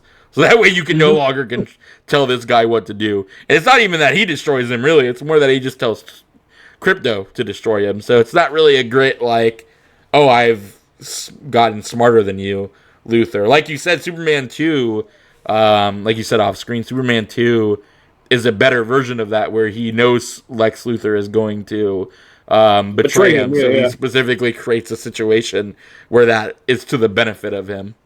Yeah, like bakes it into the plan. Yeah, like I said, I kind of wish there'd been that in the denouement a little more. Like, besides just him whistling for Crypto, like, just actually, I would have liked to see a cool little Superman trick to overcome Luthor, because I always like those moments where Superman gets to show that he's actually clever, Yeah, like he's mistaken for being a brawny, over-brainy guy, but actually he has, he's got some stuff.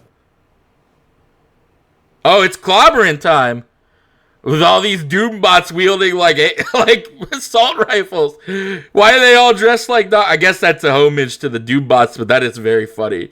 It's just a bunch of guys in Doctor Doom outfits. Well, basically not even Doctor Doom outfits, in green ponchos, all wielding assault rifles. All just to shoot. Yeah, I guess that was like their version of the Doombots. Is these weird? They're also like fighting in a laser tag. It does look like a laser tag arena. Oh, but yeah, so that's my villain. Well, that is at least one of our villains. I haven't talked about the big planet-eating the monster. Surfer and the Galactus of it all. I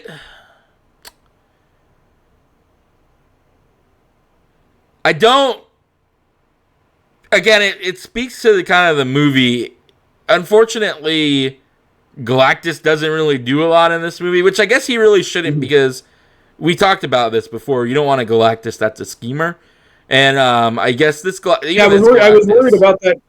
I was worried about that going in. They were going to give him an evil scheme because I'd heard that, but thankfully, no. I actually really liked his motive of like, I want Franklin to take it over so I can. Yeah, finally... it's literally just because he wants to not be hungry anymore. Like, it's not intentionally evil or anything. It's just like, dude, I am stuck with this insufferable hunger, and the only thing I can think of that might be able to fix it is your child. So I need your child. This cosmic boy and his great powers. Yeah. So I mean, it wasn't bad, but also like, maybe this is just me, but I don't really find Galactus to be all that interesting, because it's, for the most part, because it's just a dude who wants to eat, right? Like, it's kind of his big thing, and like, you can't have too much of him, because if you have too much of him, again, then he's a schemer, and he's not what he's supposed to be. But at the same point, I didn't really find him like particularly like compelling either which way. But I'm curious what your thoughts are. It's tough because I've always thought like, I remember like IGN did a list of the 100 greatest comic book villains, and they put Galactus at like number 6. Like, he's super high, and I get it, because the coming of Galactus is usually considered like the first great Marvel story, and it's full of all like there's like all this portent of doom, and like you're actually afraid the world's gonna end, which was kind of rare for a 60s comic, and that's when Silver Surfer comes out and becomes a beloved character, and Doctor Doom's running around in the middle of it trying to steal his powers. We get the Watcher, which I was kind of bummed we didn't get any Watcher in this version. I know. Jeffrey Wright should have popped up in some form or fashion. Yeah, for sure. But at the same time, I'm kind of with you, because I'm like, Galactus is cool because of like what he represents, and I thought that they nailed that everyone genuinely thinks the world's gonna end. Yeah, like it had kind of that Armageddon or Deep Impact vibe of like, hug your children closer before the end. But yeah, I agree. Just on virtue of like, I kind of wish he had a little more. Like, you're right, it's a tough balancing act, but I really liked. Well, he only says like 3 things in the entire. He has like 3 lines in the entire movie. And he did which, them again, good. I liked Clever Little Bugs a lot. That's Yes, a I did cool too. line. And I like Ralph Ineson, the dude from The Witch, with his very deep voice. Like, he's kind of perfect Galactus casting. Um, but yeah. Like, obviously, it's no contest just because Lex Luthor actually has like a bajillion things to say about him versus Galactus, where I'm like, and that's kind of all I gotta say. I did quite like Julia Gardner as the Silver Surfer. I I did like too. that. Yeah. I like that she's her name there, Shalabar or whatever, is Norrin Rad's wife in the comics. So it's almost like an Elseworlds thing of like, what if Silver Surfer's wife became Silver Surfer? Yeah. I really liked that scene with her and Johnny when they. Yeah, everything with her and Johnny I really liked. I actually dug her sacrifice at the end. I thought that was like well set up, Yeah. and kind of got me like, oh, I forgot about her, just like the movie expected me to, Yeah. Yeah. Her sudden appearance was really, really good. Yeah, that was neat. I'm not. This is just a nitpick. I'm not too crazy about her having hair and boobies. I kind of wish they had, even if she's a lady, I wish they'd kept her kind of androgynous looking a little more.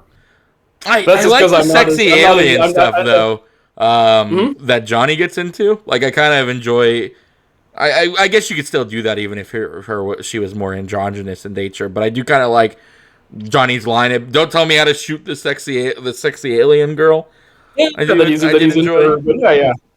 But I think you could have still done that if she looked more like a Nebula. I don't know why. I find like the molded hair kind of silly. Like The molded hair, definitely. I will. and it kind of gets into that like the like, oh, how cartoon characters have to give the girl a bow so it's a girl, like that kind of thing.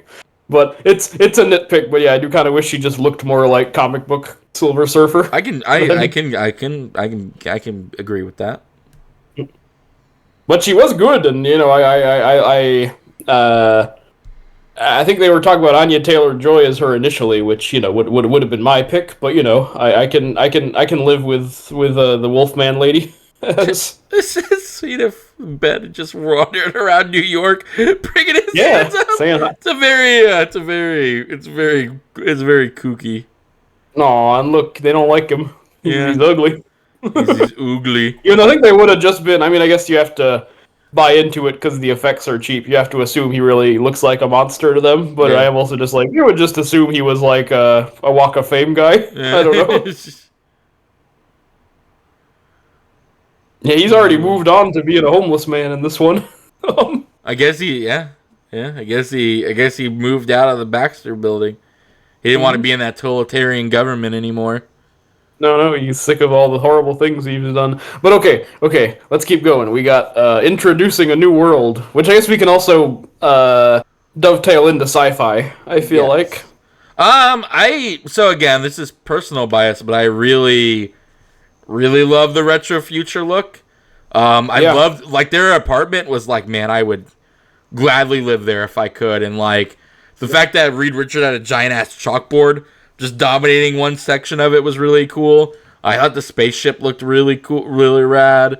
So I would probably give it more to Fantastic Four. I do really love though that Superman is super colorful, and I really love that Superman is not super interested in like really fleshing out the DCEU.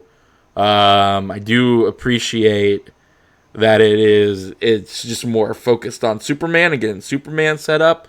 If we're talking like my own nitpick, I do like the OG Fortress of Solitude, I do think that was kind of cooler. But I would go Fantastic Four personally. I would also go Fantastic Four. And yeah, to say good things about Superman, I like how colorful it is. I really thought it nailed the All-Star Superman, where it has a lot of like Futurama or Hitchhiker's Guide style jokes. Like I liked the monkey troll farm that Lex Luthor had. I liked them hooking up Crypto to the virtual super squirrels. Like that stuff really felt like those very fun sci-fi jokes you would get in All-Star Superman or the 90s cartoon. Yep. But yeah, it's still no contest. I thought, like, especially I think probably since the first Black Panther or the Guardians have I really felt like, oh cool, this Marvel movie has like amazing costumes and sets. And Yeah, no, like man, it really like nailed a specific look and vibe. I liked how much of it was devoted to being like sci-fi, like they're talking about logistics and math problems and going on a space adventure. Like even I really what Johnny appreciated. does is deciphering an alien language, which is kind of cool. And he spends most Yeah, and like him that was a sitting there good with the note. space helmet on, and yeah. And that was a good gag from a good Ben Grimm dig of the like he barely speaks English. Like, how do you figure this out? Yeah. Yeah, no, I like the look of like and again, it really, if to its detriment and to its help, I do really love that we like take such a broad look at the world. Like a lot of what the exposition we get is through interviews or people talking about the Fantastic Four or doing shows, like all that grainy NASA old pre-footage where like they're about to go up into space for the first time and they're talking about how Ben's the best guy he's ever known, and Sue's like, just so you know, ladies, he's single, and it cuts to him Yep, like yep. looking all all awkward about it. Like it And the whole really, conceit of the Silver Surfer thing, which they say like, oh, Johnny loves the ladies and he loves space, so like, of course he's fallen for someone that combines those two of his two main things, which yeah, is that's a good line. yep. The Fantastic Car is amazing. It really that like it reminds Yeah. me a lot of like again. There's a lot of stuff in this movie that like if I was a kid, I'd be like, hey, mom, go spend $30 on buying me that damn car or that damn spaceship. Yeah. You want yourself a fantastic car? I would as well. Yeah, the spaceship So looks yeah, really cool too. Like when it drops like the little pod thing in the middle for them to get on and off of it, and yeah, no, I really enjoyed. And again, like you said, this goes into the as sci-fi. do I. I would bit. handily give it to Fantastic Four, which is kind of why it's tough because like. And why I'm actually torn in a good way, because it means like it's two things I like, but I'm kind of like I think Superman like moved me more, and I was like more impressed by like the swings it took. You're talking But about I the also movies as a like whole, right? yeah, but as a fan of just motion pictures, I think as someone who's like movies aren't just the things that happen. In like I've always been a real like advocate for people should really talk about the form of movies a lot more. That was like an article that went around a few years ago that I Right, totally right. agreed with. Where I think modern audiences care a little more about like oh the plot holes and oh the 3 act structure, and I'm like, but you should talk more about like how a movie makes you feel with its music and cinematography and editing. Yeah. And on that level, I definitely actually pretty handily give it to Fantastic Four, just for having like more of a visual sense and like it really commits to telling its story through the 60s with the the old ABC bumpers and all that stuff. And I actually really love the score for the movie. Oh yeah. Like No, the that Fantastic like Four. Fantastic Four is like one of the first times in a while I'm like, oh cool, that's like a memorable like earwormy kind of theme to this hero. Like No, yeah, I again, it really to its detriment in some points, it really commits to what it wants to do and like how it wants to tell its story and how it wants to present it. You're constantly going back to like the people, like when they return, they talk about them returning throughout the whole story. They're like, hey, these are what our heroes are doing. These are how our heroes are trying to face this threat. Sue again is more or less president of Earth. So like there's a lot of her like we're looking to our leader, which is her. Like she's the one who does the big speech to remind everybody about their humanity and not giving up a child just to save all of them. Like it really doubles down on like what the Fantastic Four are in this universe and never kind of like lets that go off. And again, in Superman, he does change people for the better, and that is a part of it. But again, he is learning just as much as they are. about who he is and like what he wants to be. And that does he's work still really well for he's Superman. still feeling himself out, Superman. Yeah. But I do love how like the Fantastic Four are just the Fantastic Four in this movie, and like they know who they are. It's just a bigger threat than they've ever faced. But they pretty handily like they also keep their cool, right? Like they work the problem. It's one of my one of my favorite movies is The Martian, and it did have a lot of vibes of that I also really enjoyed. Totally, of problem solving, and we're all on the same team here, man. Yeah. You know, like there was a real let's all work together to solve this problem. At one point, they literally have to get everybody to the energy fucking curfew thing. Yep. I was like, man, that's really fucking cool. Or compare it to previous episode, Megalopolis, where among all the nonsensical stuff that movie's rambling about, one of the parts I do genuinely enjoy is in all the endless nonsense that Adam Driver's talking about, is that they kind of zoom in on like children are everybody's, like it's like a kid is not just like the parent's kid. He is all they are all of humanity's kid, and you as a human have like a responsibility to help like all the children of the world. Yeah.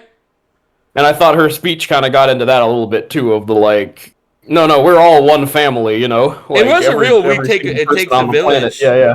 No, it was a real it takes a village to build. It takes a village to build to raise a kid or whatever, because like and again they are so in the public's mind or eye in the movies that it's like a real, hey, we're all in this together. This is Franklin is as much us as he is you guys, and we got to figure that out. And like again, they leverage that to do some pretty incredible stuff, like building all the space bridges. I thought again them having to be like, hey, we have to conserve energy, and they take the time to like explain it too, like, hey, we need more energy. We need to start. Oh Jesus! Sorry. I'm getting distracted by. So, Alicia, the jeweler wanted to marry her, so he kidnapped her. Yeah. And now Dune has her as a hostage, but now he's getting handsy, and it's like, whoa! I didn't realize. And he somehow turned the thing not into the thing anymore. But now, which is funny because the Fox movies totally do that story too, where he goes to Doom and asks him to make him a man again, right? Yep. They after they fight. Yep, but I guess the Ben Grimm is like, I regret it, especially after Felicia's now stuck. I'm gonna have to. I like be how a thing Sue's again. the only one wearing the costume. I assume because she's trying to make them wear it. Yeah, look, Doom always uses sign language in this version. Yeah. He's like, I do love that. I do love his frequent hand motions though. He looks cool, and like the lighting is like cheap, but it actually kind of works for Doom. Makes him kind of spooky that he's always in the shadows. But anywho, all right, we did introducing a new world in sci-fi action spectacle. Ooh, which is hard Fantastic because. Four. Oh, okay, Fantastic Four. Yeah, I would lean. I really love the space travel stuff. I really love the shoot out with the basically the Star Wars thing of they have to jump into the turrets and fight off the. Yeah, and them doing the whole simultaneously trapping her in a black hole while also giving birth. Yeah, I might be being too hard or dismissive of Superman, but I'm kind of like Fantastic Four kind of wins for me just because it has that scene, which did actually like excite and impress me and was fun in the theater. And I liked the Mr. Terrific fight a lot in Superman. Yeah. Even though that's very like it's James Gunn kind of doing his Guardians, like the pop song plays and a character jumps, so it didn't quite wow me because I'd seen him do something like that, across before. Yeah. Guardian movies. Yeah, but otherwise, yeah, I think just because Fantastic Four at least has one scene that really impressed me, and Superman, maybe I need to revisit it, but like none of the action scenes did a whole lot for me. No, and again, it's really like it's cool that he fights a giant kaiju, but like, yeah, that's a fun scene. Like I do like that. It gets really busy because it's got the Justice League coming in or the Justice Gang, and then the final fight is kind of, again, because it's not really, I don't get the sense that Superman really does something like super impressive or intellectual to get that fight. And then I just remember that when he twirls and does the laser thing, it looking like really weird. So yeah, I would also give it to Fantastic Four. Even though again, I would have liked just one more action scene where we got to see the Thing do something besides knock a building through, which was cool. Yeah. I did like seeing him smash through all those pillars, but I had seen it a million times in the promotional material as well, so it was not as impressive as it could have been. Which is cool. Like I did like that part. Yeah, and to what you were saying earlier, I liked that it was a worldwide scheme to save the day. I loved Mole Man coming in to be the help everybody go into Subterranea. And talking about it's just dirt. Everything is dirt when he's bringing the people in. Yeah, but again, in my pitch, which would have solved your problem. Yeah, I would have made that opening. I would have made all three encounters. I would have made them fighting Mole Man, them fighting the Mad Thinker, them fighting Red Ghost. I would have made all of those like 5-minute scenes. Yeah, no, I agree with you. I really love the way it starts with really my pitch. My big criticism is like, hey Marvel, I know you shot like 3 hours of this movie, like director's cut, man. Do an extended edition. I would be down. I would be down as well. Well, you know they did Malkovich scenes, so like it's like show me that. I want to see him fighting these gorillas. Definitely. We didn't talk about this in Leading Man, and I won't. But I'm curious. Did it annoy you how little like Reed stretchiness there was in the movie? It's funny because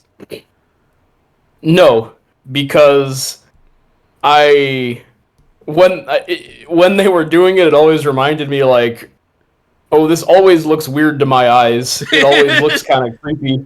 Like, we've never quite nailed how to do the stretchy effects. So I kind of liked that they kept it minimal, and it also felt kind of Reed Richards-y, that he's someone whose main superpower is his brain, but like, he will use it, but unlike Johnny, he's not like turning it on every minute. So like, right. I thought it worked well for the character, and I did like the horrible moment of Galactus stretching him stretching him to his limit. That was pretty disturbing. So overall, and I actually like during the pregnancy scene the sudden cause I'd actually kind of forgotten he was stretchy until that moment. Yeah, when he just suddenly busted out to help her with pregnancy. I did enjoy that immensely. Yeah. And that actually kind of fit his character of like, oh, of course, in dire emergencies, then all bets are off. He's stretching left and right. So I actually kind of liked it on that. I thought it worked as a character thing for him, that he's like the least willing to bust it out. Right. Yeah. The least willing to use his powers. Yeah. Yeah. Though I would love one day for somebody to really like try and like tackle it and like make it interesting on camera to see. I agree with you. Mm-hmm. We've never quite mastered it, but I love somebody to like some kind of director or art person to like really give it the old college try and like, or just be willing to be weird with it. Maybe because sometimes he uses his eyes as binoculars and like makes them stretch out and stuff. I would have liked to have like just once maybe have seen like somebody really try and like tackle that. I agree with you though. I feel like it would work in this. I would feel like it would kind of work in this world better, like if you made it more like The Mask, like really emphasize how like goofy it is. Yeah. That might have helped, like make it more speed racery, because they're always trying to do like the photorealistic skin, and that always looks really weird on the big screen.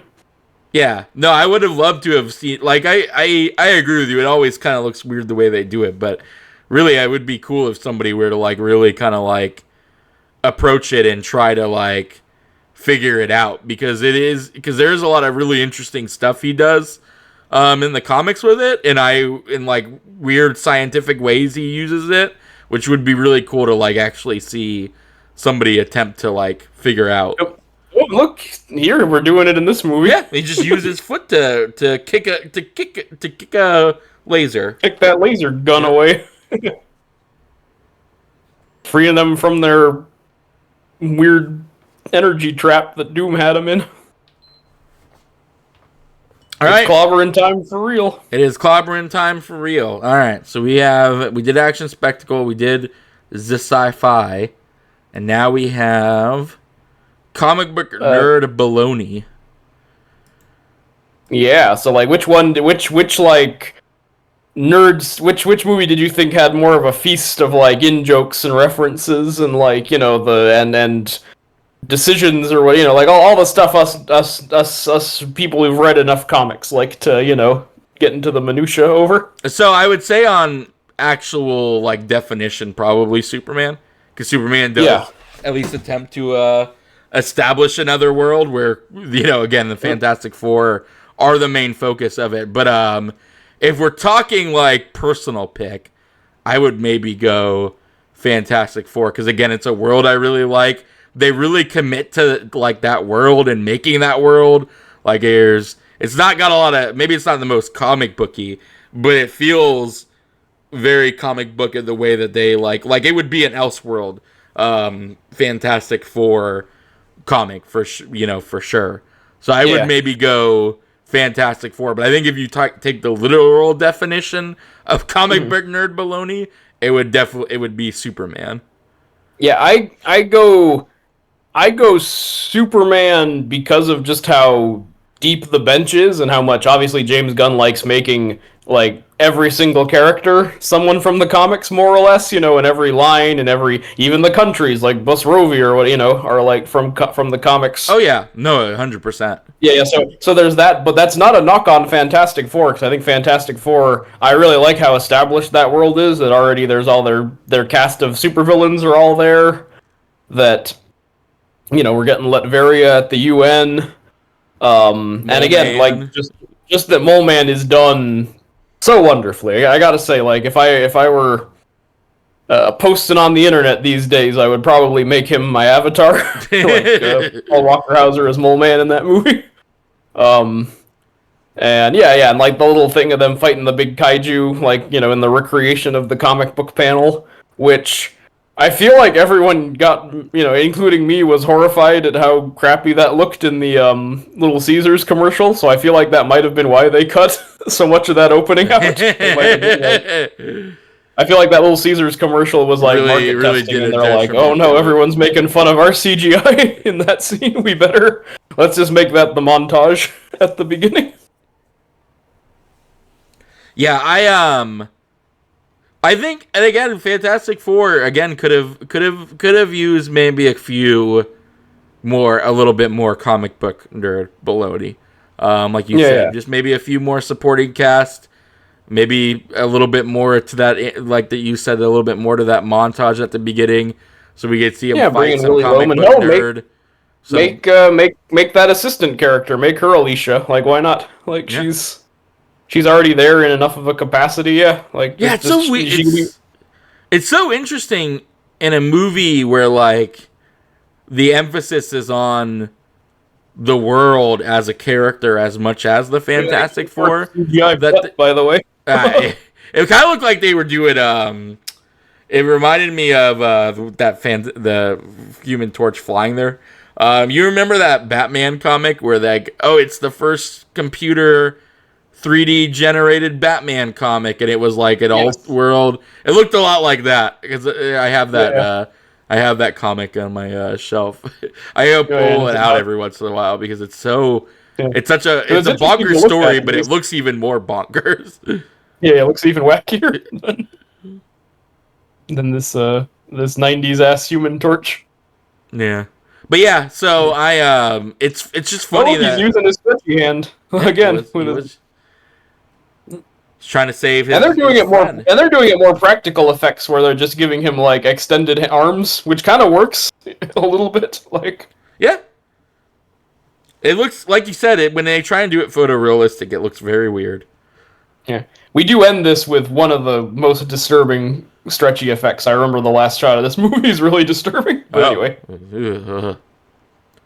But yeah, that's my thoughts on comic book nerd baloney. I think Superman makes the most sense, but I also really enjoy the way Fantastic Four maybe doesn't try to be doesn't try to be the normal comic book, but really makes its world feel like a comic book world, like it would make sense to. Man, that is a interesting looking Human Torch. Yep, he just looks like an exercise guy, like like one of those rubber dummies you punch when you're practicing your martial arts. He does look like that. And also, I don't like that they give him such prominent butt cheeks. It's very weird. But I guess the ending is just laughter and tears, which I guess just sort of we can lump those into like emotionally. How did these make you feel?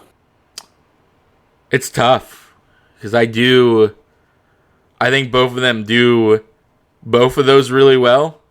I think, like you said, the Johnny and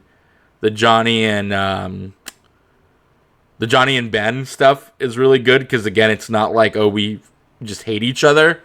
It really makes sense to the characters. They're brothers, kind of, and they grip and ride with each other. I liked him trying to convince him that the beard might look good, and and then, like you said, the line where he barely understands English.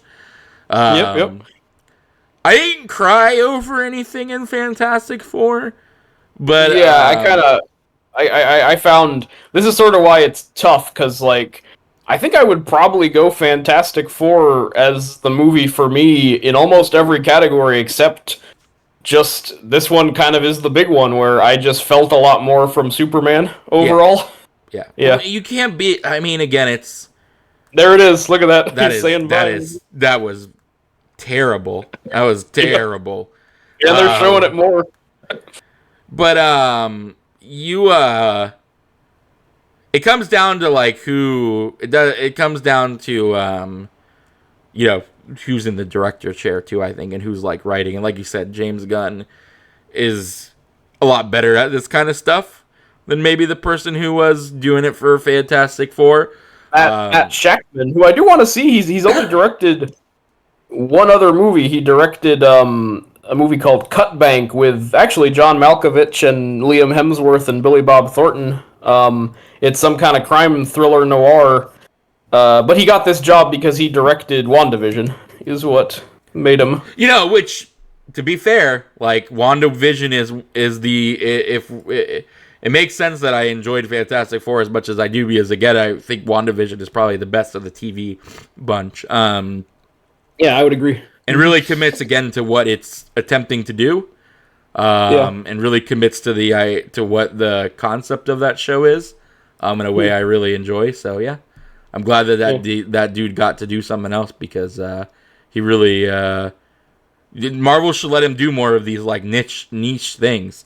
And he did a good job with this, like, because I gotta say, like, I was keeping it close to the chest, because you told me your ranking. I don't know where I'd rank this exactly, but I would put it in the like top 10 easy for Marvel movies, maybe even top 5. I really did enjoy this. I gotta say, yeah, like. I mean, it's tough because, like you said, there are. I put it as my top. I put it as number 4 in my top 5. But there are, like, the Guardian movies are super good. Like, there were a lot that I hadn't considered because I looked at the list and I was like, well, most of this is slop for lack of a better word.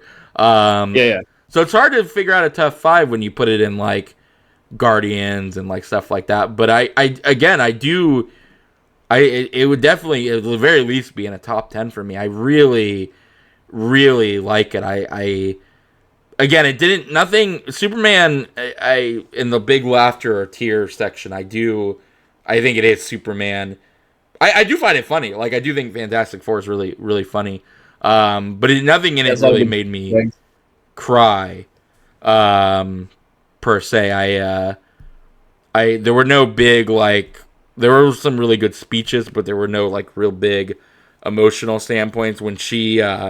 Spoiler alert, dies at the end. I was kind of like, oh, that baby is definitely going to bring her back. So it didn't really hit. I did super love Reed's breakdown though.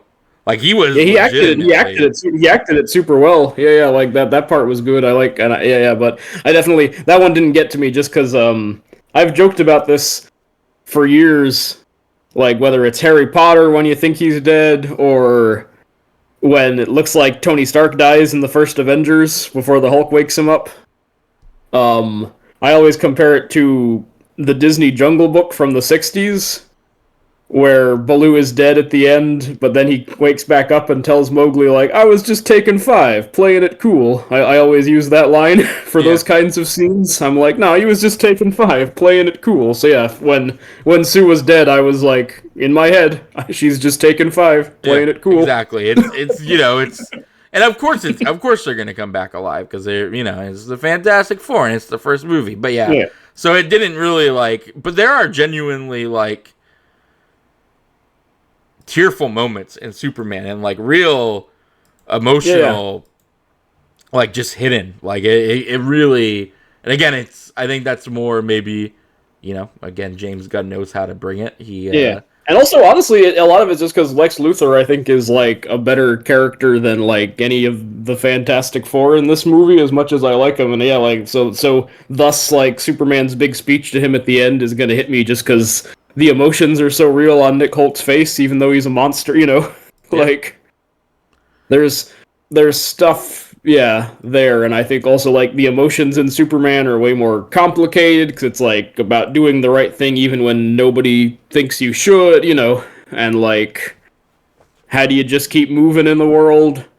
And I feel like the Fantastic Four sets that up with everybody turning on him for choosing their son over the world, but it also resolves it a little too quickly. Oh yeah, absolutely. She goes outside and makes a speech and everybody's fine, which is a good speech. I mean, it is a very good Vanessa Kirby moment. I really like her being like, "Oh, I want to introduce you guys to my son. This is his name. This is who he is this is who he is. This is my backstory. It's not that nobody is not acting well or that the verbiage and stuff being used isn't bad. I guess one of the problems is that as much as it makes it feel like Galactus is this coming dread, there's not enough of a scene where you get to feel that the human race is facing its extinction. We don't really see people freaking out or despairing about it or anything. There's not really oh shit, this could be the end moment. That was the funniest part when they not the funniest part, but when they were just showing oh, there's a Galactus cult, and I'm like, they're not doing anything with that. That's just that was so thrown in as an afterthought. Yeah, there was a real oh, this is how the world would naturally, because they also are oh, all financial institutions are closed, and they show the briefest shot of people rioting, but again, it's more things it's getting pretty bad out there or whatever. But it's just them, because it's oh, well, this is what would normally happen, so this is what we're gonna show is happening. There was no real emotional connection to any of those scenes, which again, to the detriment of it. I mean, and some of it did get me the pregnancy scene, some of the softer, gentler Ben moments, actually, weirdly, Silver Surfer's flashback, and Johnny reaching out to her over that, and kind of the initial proclamation of hug those close to you, that was kind of something. But yeah, I wish there was more of it. Yeah, and again, it speaks to I think we needed more. We needed more boots on the ground characters in Fantastic Four, people for them to connect to, maybe like you said, her number 2, having more of a presence. Maybe there's a super Fantastic Four fan person who was insistent, even as everybody was despairing, that they're definitely gonna save the day, they're definitely got it, something like that, some instances where we could see people generally because there's not even really a whole our heroes definitely there is that at the beginning, because they're oh, the Fantastic Four are going to go to space, they're going to defeat Galactus, everything's going to be fine. But then once they return and they're oh, we didn't actually defeat him and everything might or might not be fine. There's not they turn on him for a bit, and then Sue saves him and they kind of get back to helping them, but it might have also been cool to see them like really double down on like the idea that the Fantastic Four are going to save the day. Like everybody, all the news outlets are like, "Oh, don't worry, the Fantastic Four definitely have this," even when they're internally we're seeing that they don't really have this. Like maybe that would have also helped. And I feel like, again, like comparing it to other MCU ones, I'm thinking of like the first Black Panther when Michael B. Jordan goes into his fantasy room and it's his dad, and we get that amazing line of like, "What, no tears for me?" Because like, Michael B. Jordan's got no tears left. Like Yeah. that's real powerful. Or in Guardians 3 when raccoons loved ones get murked in the flashback. Like I feel like, like the MCU can pull it off, like do real gut wrenching stuff. It depends on who's doing it. I feel like this one was a little too shy to like go there. Oh yeah, no, because again, it doesn't feel as much as the movie is kind of about the coming threat of a Galactus and like the despair. Any despair you see is kind of internalized between the Fantastic Four. They're the only ones that like get any chance to emote that stuff, which is kind of a shame again because of how like weirdly the emphasis is also on like the world as a whole.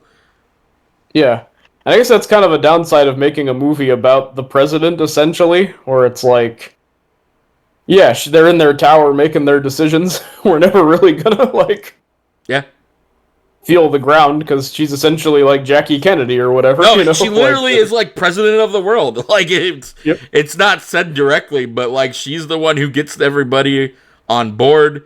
She's the one who gets everybody to disarm their entire nuclear arsenal.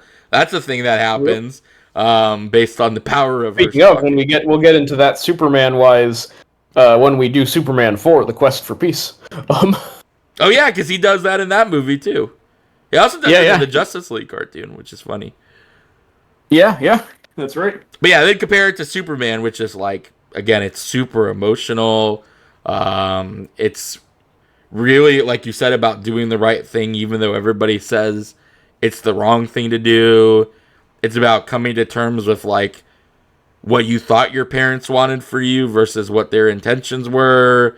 And that beautiful Pa Kent speech about how like it's not our job to tell you what person you're supposed to be. That's not what a parent is there to do. No, give you the tools to figure it out for yourself. Yep, and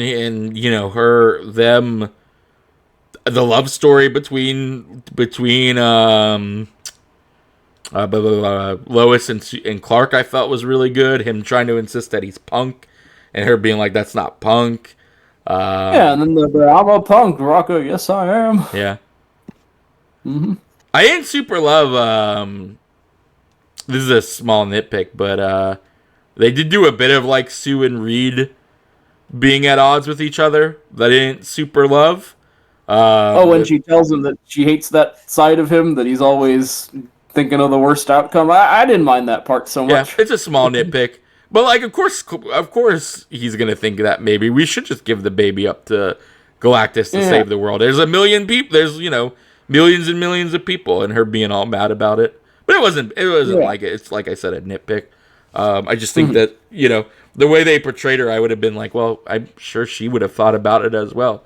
Because clearly she's a leader who, leads people and tries to do the best for them. But again, it's a small. No, man, reminds me a little of the movie The Loneliest Planet, and Force Majeure, which is a good movie too that has the same premise, where it's like a couple backpacking in Europe, and then all of a sudden, some dudes come out and are talking in the foreign language. You don't know what they're saying. And for a second, one of them, they're like hunters, so they have rifles, and one of them just like jokingly points the gun at them. And in that moment, the boy grabs the girl and puts her in front of him, like, as a shield. Oh, yeah. And the movie is kind of about how that, like, destroys their entire relationship. Like, they don't want to talk about it, and he's just increasingly, like, guilty about it, and she's very, kind of resentful. Oh, okay. And that's kind of, like, the litmus of, like, how... Because some people, like, let him off the hook for it and say, like, yeah, man, like, that's what it is, like, it happened. I can understand why you would do that. And then, conversely, there are viewers that are like, nah, fuck that. If my spouse did that to me, like, even for a split second, like, that's over. Fuck that guy. Yeah, no, that's an interesting premise. Yeah, so I sort of feel like obviously, and because it's this movie, they don't really get into it, but like, I feel like there's a little bit of that with the Franklin stuff of like, if you think about it even for a split second, I guess that is kind of, even that's a deal breaker for your significant other, even though it's like, only for a second. It's not like he can decide what pops into his brain or not, but yeah, I sort of like that about it, that it kind of has that open-ended, like, I like it, but I how think much you've should you made it forgive? better than the movie actually For, like- made it. So, Yeah. but yeah, I again, Superman. It just does it does the emotional stuff better. But again, it's I would expect nothing less from James Gunn, the man who made me care about a bunch of CGI animals, and made me legitimately Yeah. cry in theaters over said CGI animals. Dude really knows how to bring an How to emotional bring- core to his movies. Yep. Knows how to bring the waterworks with the CGI aminals. But yeah, Even Eagle. go ahead. I was gonna say even Eagle the Eagle from that stupid Peacemaker show is. Did you he released the season 2 trailer of that I only saw it before a video, like it was the pre-roll advert, and I was shocked because I had somehow missed that like it had already got into production and finished shooting. Like I don't know why I just totally missed that. Yeah, news. it's coming out pretty soon, isn't it? Like, and Yeah, and it comes out next month. I was just really like, wait, I thought they were like kicking that can down the road forever. Oh, it's done and it's coming out. That's wild. yeah, no, we're and it seems to be multiverse shenanigans, which is Yeah, bold. which bold of them to do that, man. I thought we had all collectively been like, hey, we're done with this. Like I said, one of the great things about Fantastic Four is it is technically multiverse, but like it very clearly is like we have no interest in like tying this to a larger verse at the moment. This is exactly to its what? to its credit. To its credit, I would say. But I will also. Now we're just going to end the Superman Fantastic Four talk with me complaining about Peacemaker. Someone joked rightly that, like, it is actually extremely comic book how this turned out, where, like, this Gunverse was supposed to be a clean break from the previous stuff, but It we're can't still be somehow, because they really like Peacemaker. yeah, exactly. We're still just kind of working it in, so it's just like a classic, like, comic book thing where even though we're rebooting, we can't ever just 100% reboot. We have to do some kind of continuity house cleaning. Yep. Like, And I guess Suicide Squad, the gun one is canon because it seems to be a big part of that Peacemaker is going to be that Frank Grimes or whatever, Rick Flag Sr. wants revenge against Rick Flag Jr., so that's going to be a big thing. but that makes no sense. Also, that makes my head hurt. Cause I'm like, so I guess is Margot Robbie the Harley Quinn of the Gunverse? Like, what's going on there? Like, again, we just couldn't let go. Like, Gunn should have been like, look, I loved the Suicide Squad verse I made, but we're starting fresh. Yeah. You know what I mean? And like, it's gonna hurt a little bit to say bye to some of my Suicide Squad buddies, but it'll make things neater. But I guess we're not doing that because he's like, I wish I knew how to quit you, Peacemaker. Yeah, he really likes that. Really loves that Peacemaker dude. Yep, can't let him go. Can't let him go. Yeah, because then I'm also like taking it even further because I'm like, but that James Gunn sequel was kind of a sequel to Suicide Squad, right? So like, is it Batfleck and Jared Leto Joker? Well, I Like, heard. I don't remember where it came from or how much validity there was, but I think there was something that came out earlier, something that came out a little while ago about how Bloodsport is still a thing. Idris Elba's character, or like is going to be a thing. There was some sort of like article that I saw pop up on Facebook. And again, it might not have even been real or anything, but like again, it speaks to what you're talking about. Like, where does this go? Where does this end? Where does this? Yeah, what's the cutoff for what's the new world? cutoff? I mean, Who's I in guess it? Who's not in it? And I mean, I guess this is kind of okay if they're doing it this way. Like, I'm trying to make justifications for it, but like in the same way, like the Daniel Craig Bond movies brought Judi Dench's M over, and it's like it's a new universe, but they're like, but also like she was great as M, so who cares, We'll just keep some of the casting over, but just for all intents and purposes, it's a new thing. I mean, I guess that might be what they're doing. Yeah, I don't know. I mean, there's also the idea that, and I would hate this, but clearly part of the premise of this season is that like the peacemaker for some reason has a door in his house that allows him to go to other dimensions, and he finds a dimension where he's beloved, and so he starts going to that world because he has everything he wants. Like, I didn't even pay close enough attention. well, to get into that. I was figuring you hadn't saw the trailer. I'm giving you the kind of breakdown. I saw it before a YouTube video, but I was not, because I was impatient to start and I was also just too shocked because I was like, wait, Peacemaker's back? Like, I really was out of the loop on that, because last I heard, like, they were like hemming and hawing, and they might just like get lost in the shuffle of the new universe. But I was like, wait, they actually shot it and it's coming out. So yeah, I was not paying attention to the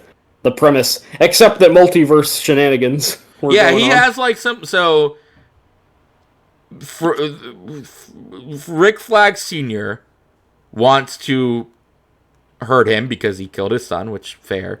And he's kind of like, I guess, tired of being a loser or something, or tired of like living in his mistakes, which again isn't really. I haven't really seen the show. I watched a little bit of it, but I didn't finish it. So maybe there's like a real you're a loser peacemaker vibe in that show, but like I didn't really think that. Oh, there definitely is. Like, he is, nobody likes him. Oh, well, then that makes sense. So he starts going to this other universe where he's like a beloved feature, and like Amanda Waller's daughter is like, no, you got to be here because even though it's hard, people love you here and we're a family. But he gets to be with the girl, James Gunn's wife, whatever character she's playing, and like there's a real like, I forget her name, who I think still in the main universe, or the whatever, I don't even know, but like at the end of Pacemaker season 1, she kind of still hates him, but like, well, he does like a nice thing at the end, because he like stays with her at the hospital till she wakes up, and she's like, oh, like this guy has some, is trying a little bit to be less of a jerk or whatever.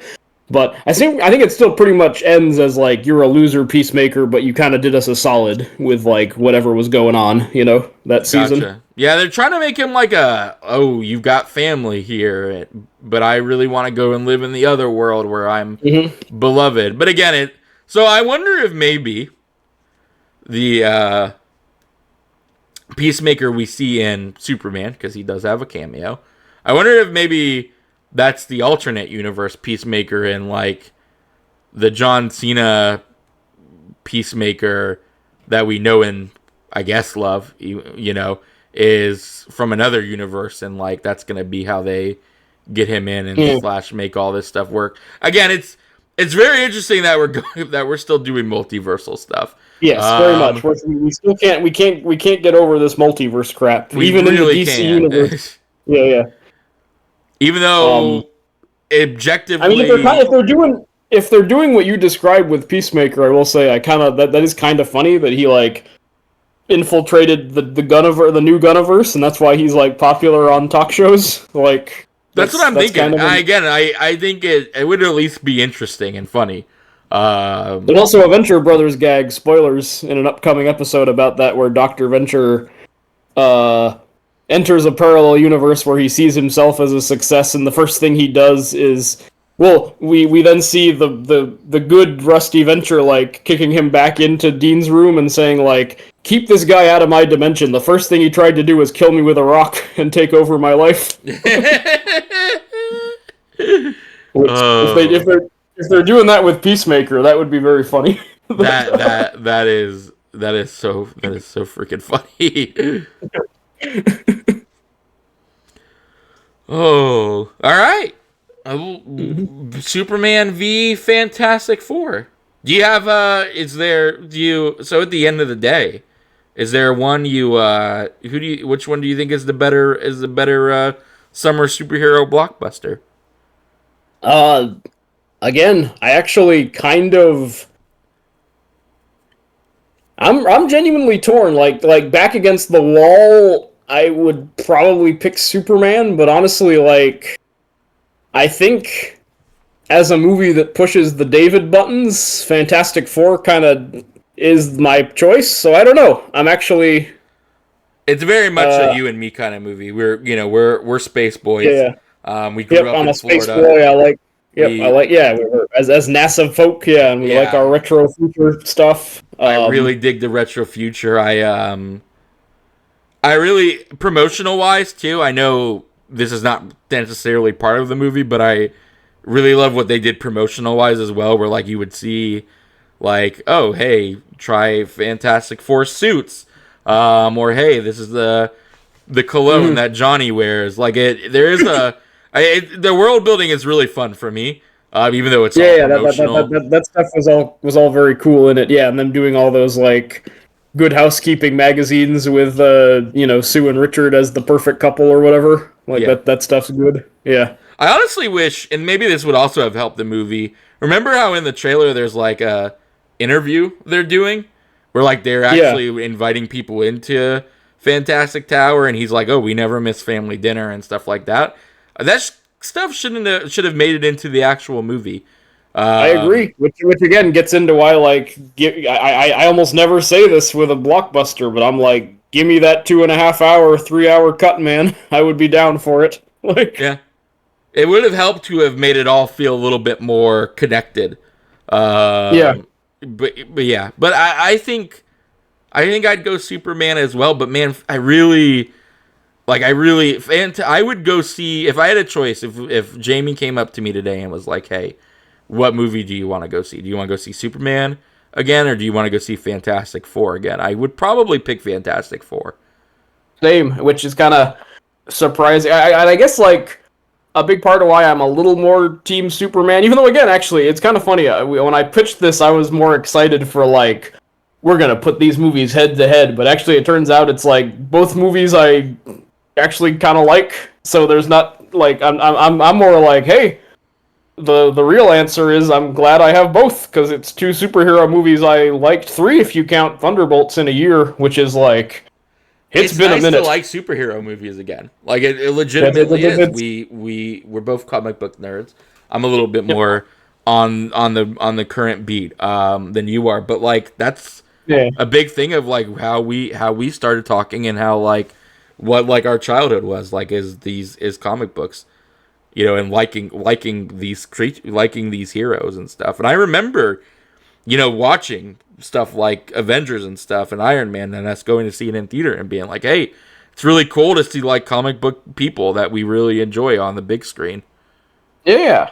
See, we're finally getting into some of the stuff my beloved 90s cartoons, would get into, and that I thought movies would never catch up to, yada, yada, yada. Yeah. And then, like, I'm more down than you are, just because I definitely, as a movie fan first, I've had, like, to deal with a lot of, like, disgust over the way that I think, like, the popularity of comic book movies kind of ended up, like, breaking the industry in ways that, like, I really am not down with, and was never down with, honestly. Like, even when I was so happy and on board with the first Avengers, like, thought that was so cool and exciting and came out jazzed, I was still kind of like, but I'm glad that only the MCU will be doing this. Like, I wouldn't want this to bleed into other movies. Right. And then it totally did, and I thought that, like, the way that everything had to be a shared extended universe, and that post-credit scenes started popping up even in movies they shouldn't,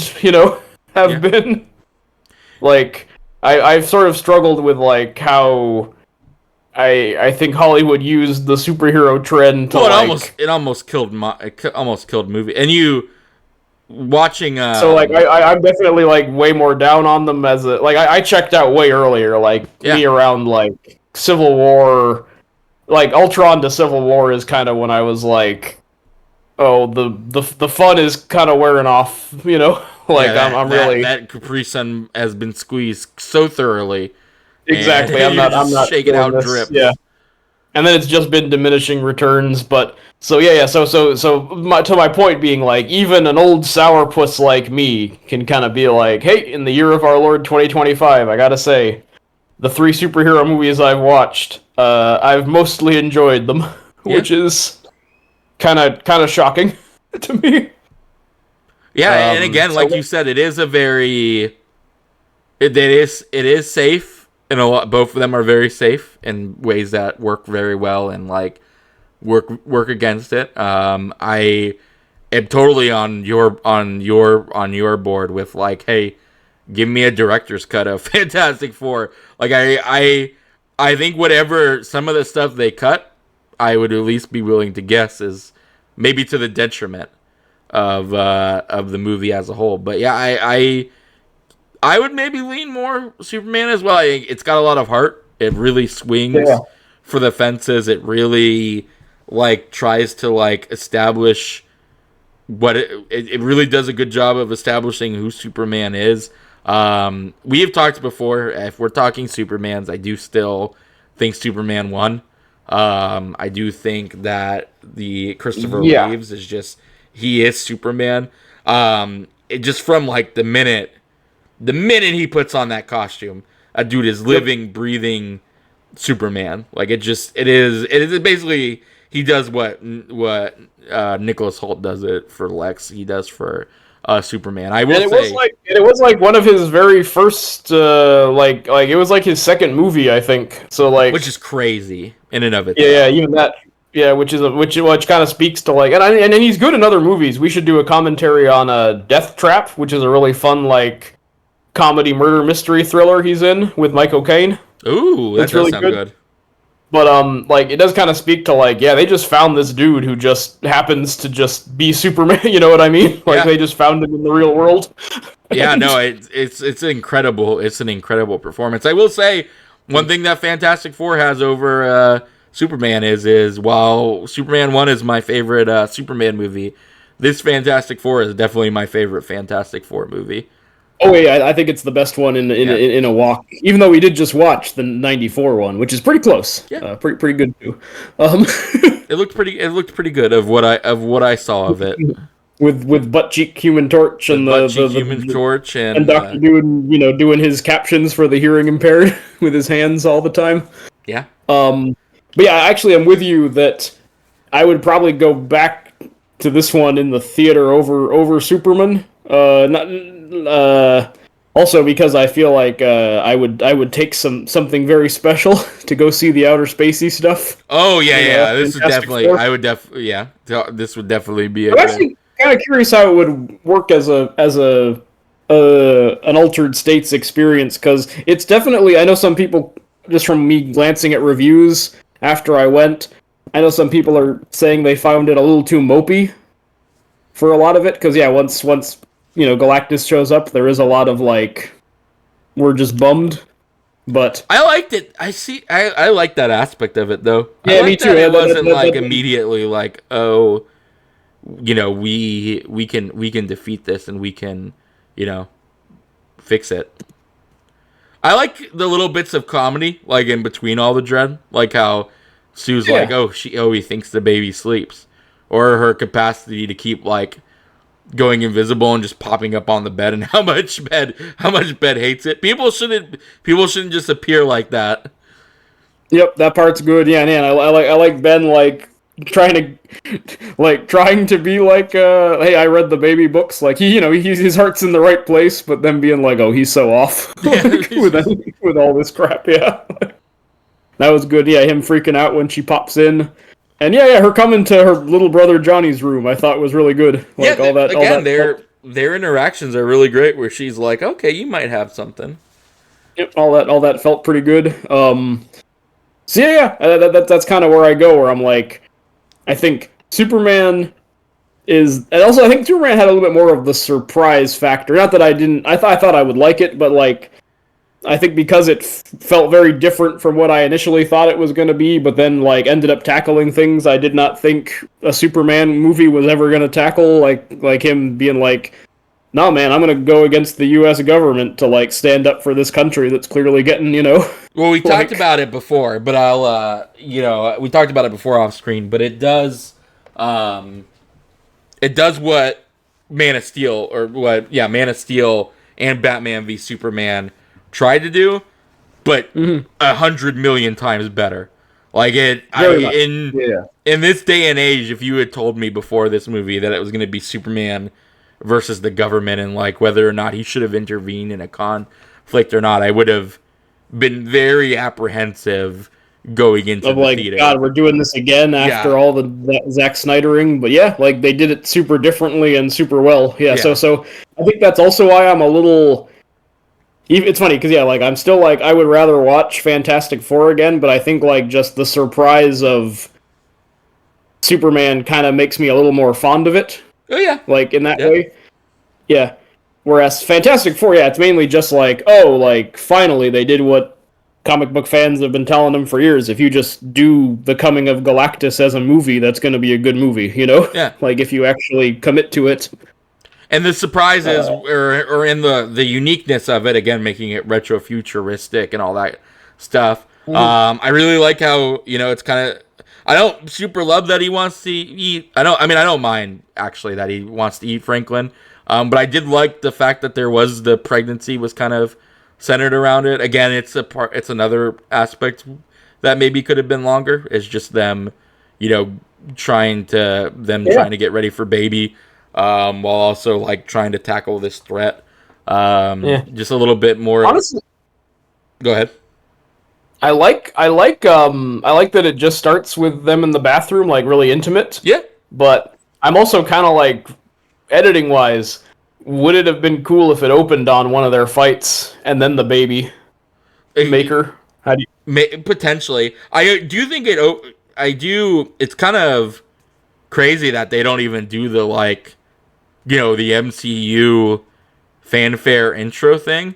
Like it literally just starts. Like I was kind of shocked in the theater when it they do that little bit at the beginning where they show like the Marvel and the Fantastic the old timey looking the Cinerama looking Marvel Studios. Yeah. Yeah, but then it just immediately starts with this is this Earth and this is where we're at.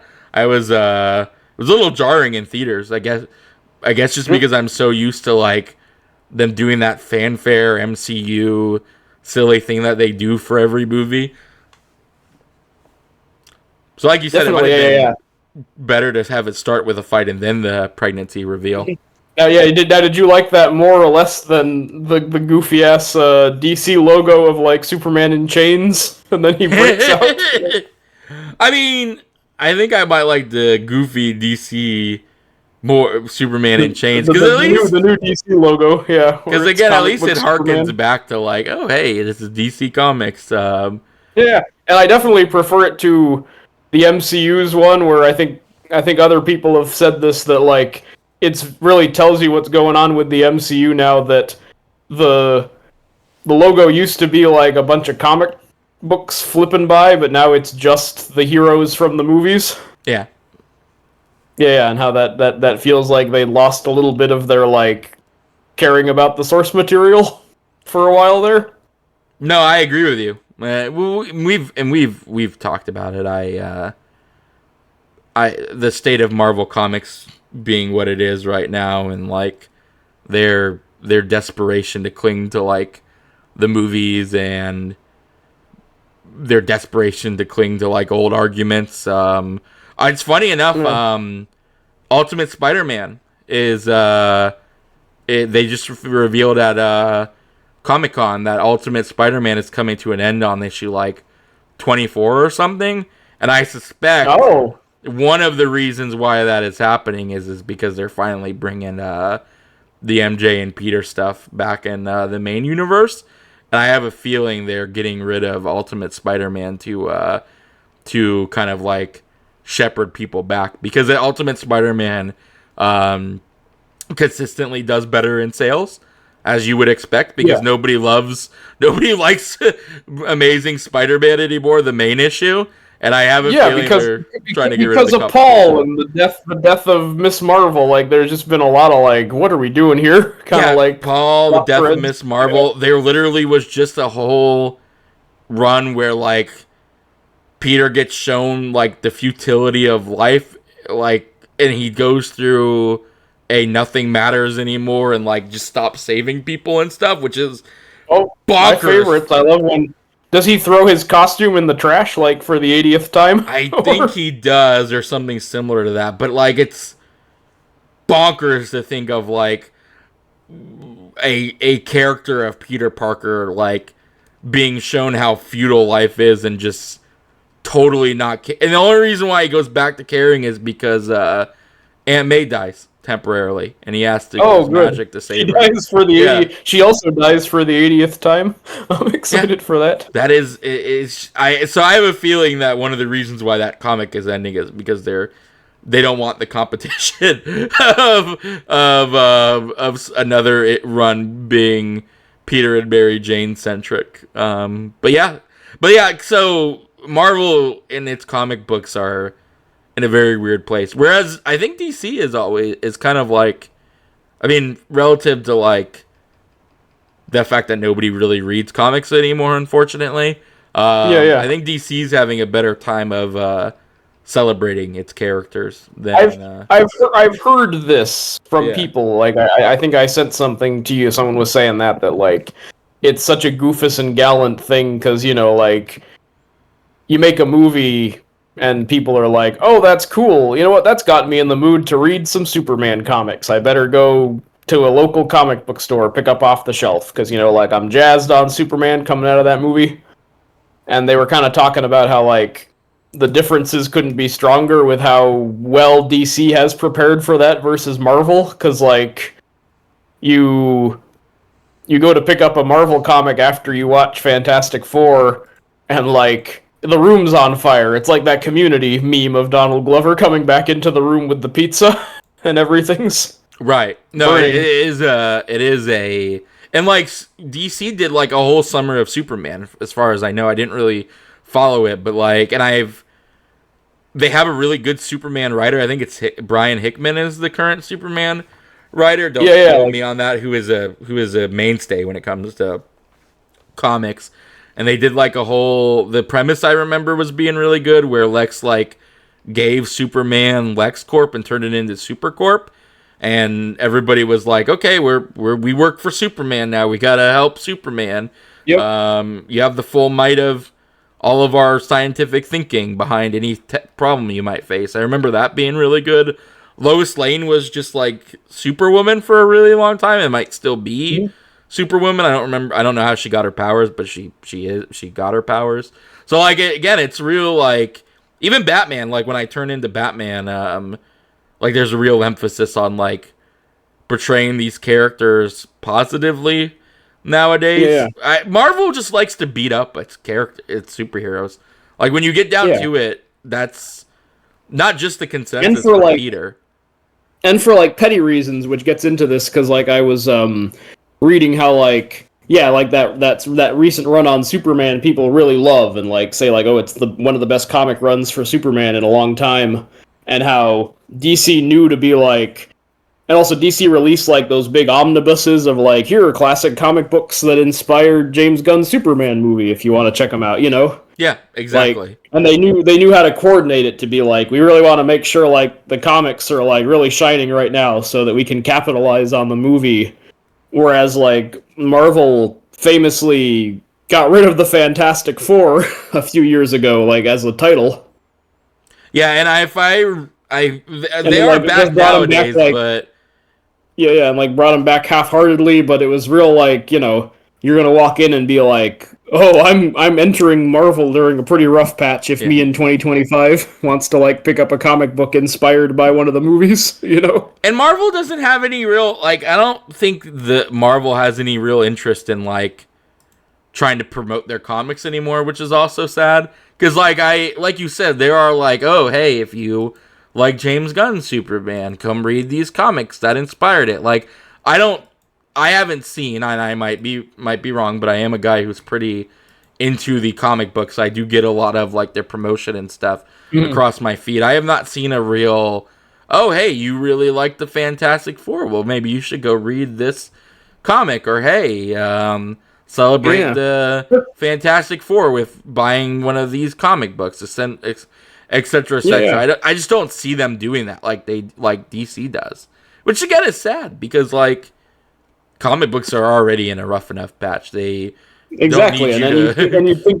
you'd think because superheroes. I mean, even though that's now kind of receding, but like superhero movies were the most popular form of cinema at the moment for like the last 10-15 years, and you'd think that they would really be able to maximize on that, but like they really didn't seem to care. Didn't want to use any of that to like help the comic books out, you know, in that way. No, they did not, which is again a shame because comic books. I love comic books. I would be very, very sad to see them go. And For sure. But you can't help somebody who doesn't want to be helped. And again, they don't really want to. They don't really want to help that situation. They've kind of given up on comics, which is sad. Yeah. But it is what it is. You can lead a horseman to water, but you Absolutely. can't make him. I was trying to remember, is there like a horse hero I could have used? But I don't think there is. I guess there's BoJack Horseman, but he's not really a superhero. No, he's not. But all right, that is Superman v Fantastic Four. Any final thoughts to take it home? Like I said, I like you. I think Superman is takes it in the thing, but not for nothing. I really think I think it's an actually really close race, and even more the closer now that we've talked about it. Yeah. Sorry about that. One moment. No worries. Repeat your final thoughts. I was too busy thinking about horsemen. Thinking about horse characters. You were looking for horse superheroes. Yeah, I was googling horse pics. So Oh yeah, not ostrich picks like the last podcast on the left. Right. I did just steal a joke from them. Should we spend 30 minutes talking about gay Abraham Lincoln? No. We're not. No. I'm putting a moratorium, Tanner, going forward. New rule: we don't reference better jokes in other podcasts on this podcast because that makes us look like a bunch of Johnny-come-latelys. Yeah. But gay Lincoln is so good. Anyways, what I was saying. But anyway, sorry. Before you move on, closest I found in my research is, of course, the Horsemen of the Apocalypse, which are, Apocalypse's four guys in the X-Men comics. There's Kara, Supergirl's horse friend who is in love with her. There is Comet the Super Horse, actually. Comet Who is in love with Kara because he was a centaur before he was a horse, which is what the fuck. Old comics. Superman once had a girlfriend that was a mermaid. Do you know that about that? No, he had a girlfriend who was what? Who was a mermaid. Oh, see, that makes more sense to me. Yeah. Weirdly, she comes back and like. But she wasn't a full fish. But she wasn't Clark's goldfish who was secretly in love with him. Because no. She was just a mermaid. She was just a mermaid. Yeah. That's where I'm getting at. It's weird that like her pet is like, I'm secretly a man and I'm in love with you. Like, that's fucking odd. Yeah. Well, comics. Anyways, what I was saying is I give it to Superman versus Fantastic Four. But it was a closer race than I was expecting. And honestly, if you had a Fantastic Four argument, I probably could have been convinced because I really, really enjoyed it. I had a very fun time with it in the theaters. And again, like I said, if I had to pick which one I would go back and watch, I would be already in theaters watching watching the Fantastic Four again. Yeah, absolutely. I'm actually weirdly same bag as you. Like I think I go Superman over Fantastic Four if I was put up against a wall, but I think I'm gonna probably go back to Fantastic Four just because it like pushes some of my personal buttons a little harder. But really, at the end of the day, everybody wins because I feel hashtag blessed that both of these movies came out around the same time. I'm eating good. Yeah, it was a good it was like a good summer. It was a good summer. We talked about this briefly. It's been a good time for movies like these last couple of months. Yeah, I was very shocked. I always like do a thing or after a screening I walk around the AMC to look at movie posters and just kind of get a vibe for like how doomed we are as a society in terms of our cinema. And I was actually very shocked. Like I was walking up and down going like there's a high volume of movies I both want to see and are like movies that in a thriving media environment like should be available in theaters. I was kind of like, "Oh, cool. An artsy documentary about the history of architecture, that Caught Stealing movie, the Running Man remake, Roof Man, One Battle After Another, Honey Don't, the Naked super good. One. Which one? Honey Don't looks super Yeah, good. Honey Don't. Yeah. I was actually like kind of surprised coming out of that theater being like Hollywood feels a little better off than it did in a while. I feel like post pandemic there was a bit of a concerted effort to like fix what went wrong. I don't know if it'll be in time. I don't know if the money men will let it happen, but like there's some juice, I think. Yeah, it kind of makes me want to go see that Jurassic movie just to see if like, because I know the consensus was kind of meh, but honestly maybe it's just a classic Jurassic movie and like maybe that's not a bad thing. Again, it's nice to have movies that are like, you know, that hit those buttons that they used to hit when we were kids. Like you remember being excited about a dinosaur movie. Yeah, I still haven't seen Jurassic World: The Rebirth, but I am like a Gareth Edwards guy. Like I actually, you know, and I've seen his last three in the theater. I saw Bryan Cranston Godzilla, I saw Rogue One, and I saw The Creator all on the big screen. So I'm kind of like, well, I guess I gotta go see this one. The Creator is such a good movie too. So yeah, I enjoy The Creator. I enjoy The Creator a lot. So I'm kind of like, I guess I gotta watch this Jurassic thing because, and also to be fair, I like me a kaiju. I like a creature feature, so I am gonna enjoy seeing monsters rampaging. I kind of like that they brought back the island premise instead of like whatever's going on in those Chris Pratt ones. Yep. So yeah, in conclusion, I will go see Jurassic World, maybe. maybe. But all right, that is gonna be it for us. I know you got stuff to do. Yeah, we're on a bit of a timeline, but this was a good long chat / not really a commentary because we weren't really watching the movie, but it was nice as a background noise. Kept us focused. Yeah, I appreciated it. Yeah, I am in the mood now to bring back some true cinema instead of this superhero crap, but that won't be happening just yet because Tanner, what's next down the pipeline? I believe it is Eternals, which was going to be how we were going to do this, but then we decided to just talk about Superman versus Fantastic Four, which I do believe was better. So Eternals should be next as we go back to the MCU to watch a movie. And then Eternals, but I'm excited because Eternals, one of the very few Marvel movies I have not seen. Yeah.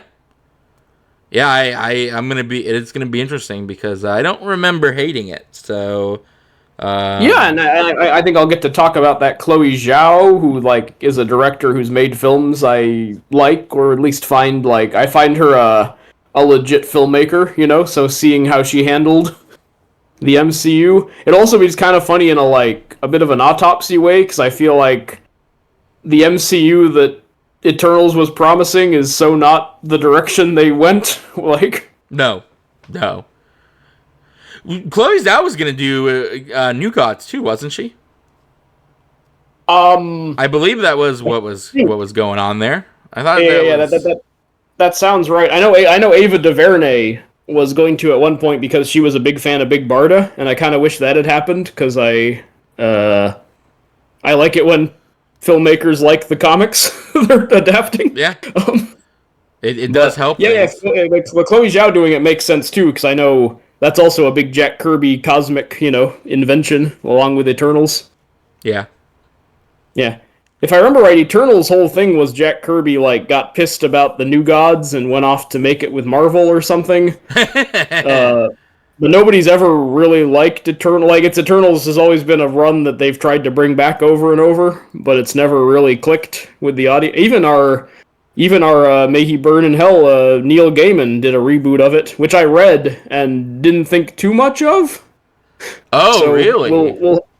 We'll have to get into that. Yeah, he did a 3-issue Eternals miniseries that was supposed to kick them off for a new generation, but it never didn't really hit with audiences.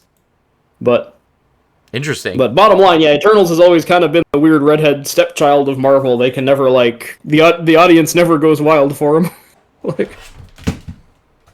Well, we will see how we feel about it next time when we do Eternals. But for now, I've been the Multiversal Archivist. This has been the David. If you are interested in hearing us talk more about Superman, the Superman 2 commentary should be out, which was pretty funny, to be fair. Yeah, we had a pretty good time with Superman 2 amongst all our vacation fog, just because you were kind of into it, but then a lot of their time decisions. I think it's got a really cool idea, but it doesn't do anything with it. Does it in a very lame manner, I would argue. Yeah. But still some cool stuff in there. And yeah, we had a lot of fun with you being baffled by where they go with the power stripping and Lois Lane and all that. It's nonsense. So I can't believe they do that to her. They wipe her memory twice. That is crazy. That is another thing about Superman I really like, that they're already in a relationship and that she knows who he is, and that it's a joke later. When she goes, you gotta stop telling people about your secret identity.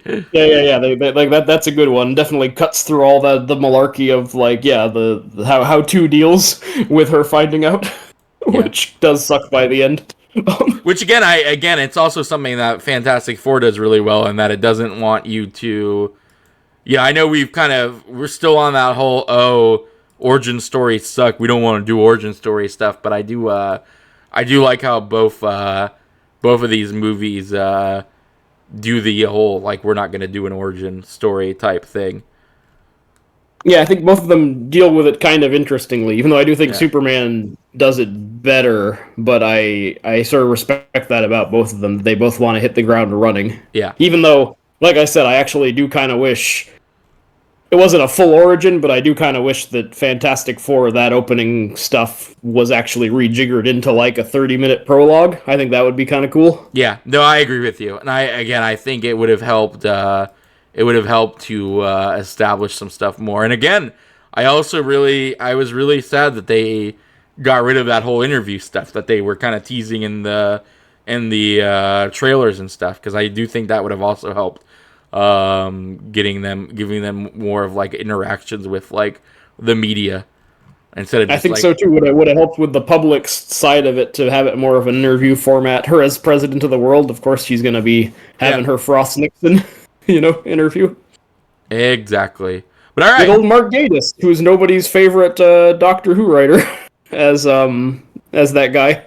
Oh, as the guy who was doing the interviews. Yeah, the talk show host is Mark Gatiss, who is he's Mycroft Holmes in the Benedict Cumberbatch Sherlock. Oh, that's right, he is. Yeah, and he's also he's written on the new Doctor Who over the years, but he's always he did the found footage episode with the evil Sandman. Right. He did the robot Robin Hood one. He's nobody's favorite Doctor Who writer, but he's been around. But he's been around since season 1 of the new show, and shows up as an actor in a lot of episodes. So everyone's kind of Oh, we like him anyway, even though he's, you know. Yeah. Yeah, so I was happy as a Who fan to see him pop up doing the hosting. Oh, that is a good little call back. Yeah. But all right, man. That is going to be it. I hope you all have a great rest of the day wherever you are listening to this. And we will see you next time for Saltburn, and definitely Saltburn, not Eternals. Yep. Saltburn, no Eternals, just Saltburn. Just Saltburn. Take it easy, All right. everybody. Take it, everybody. Mwah.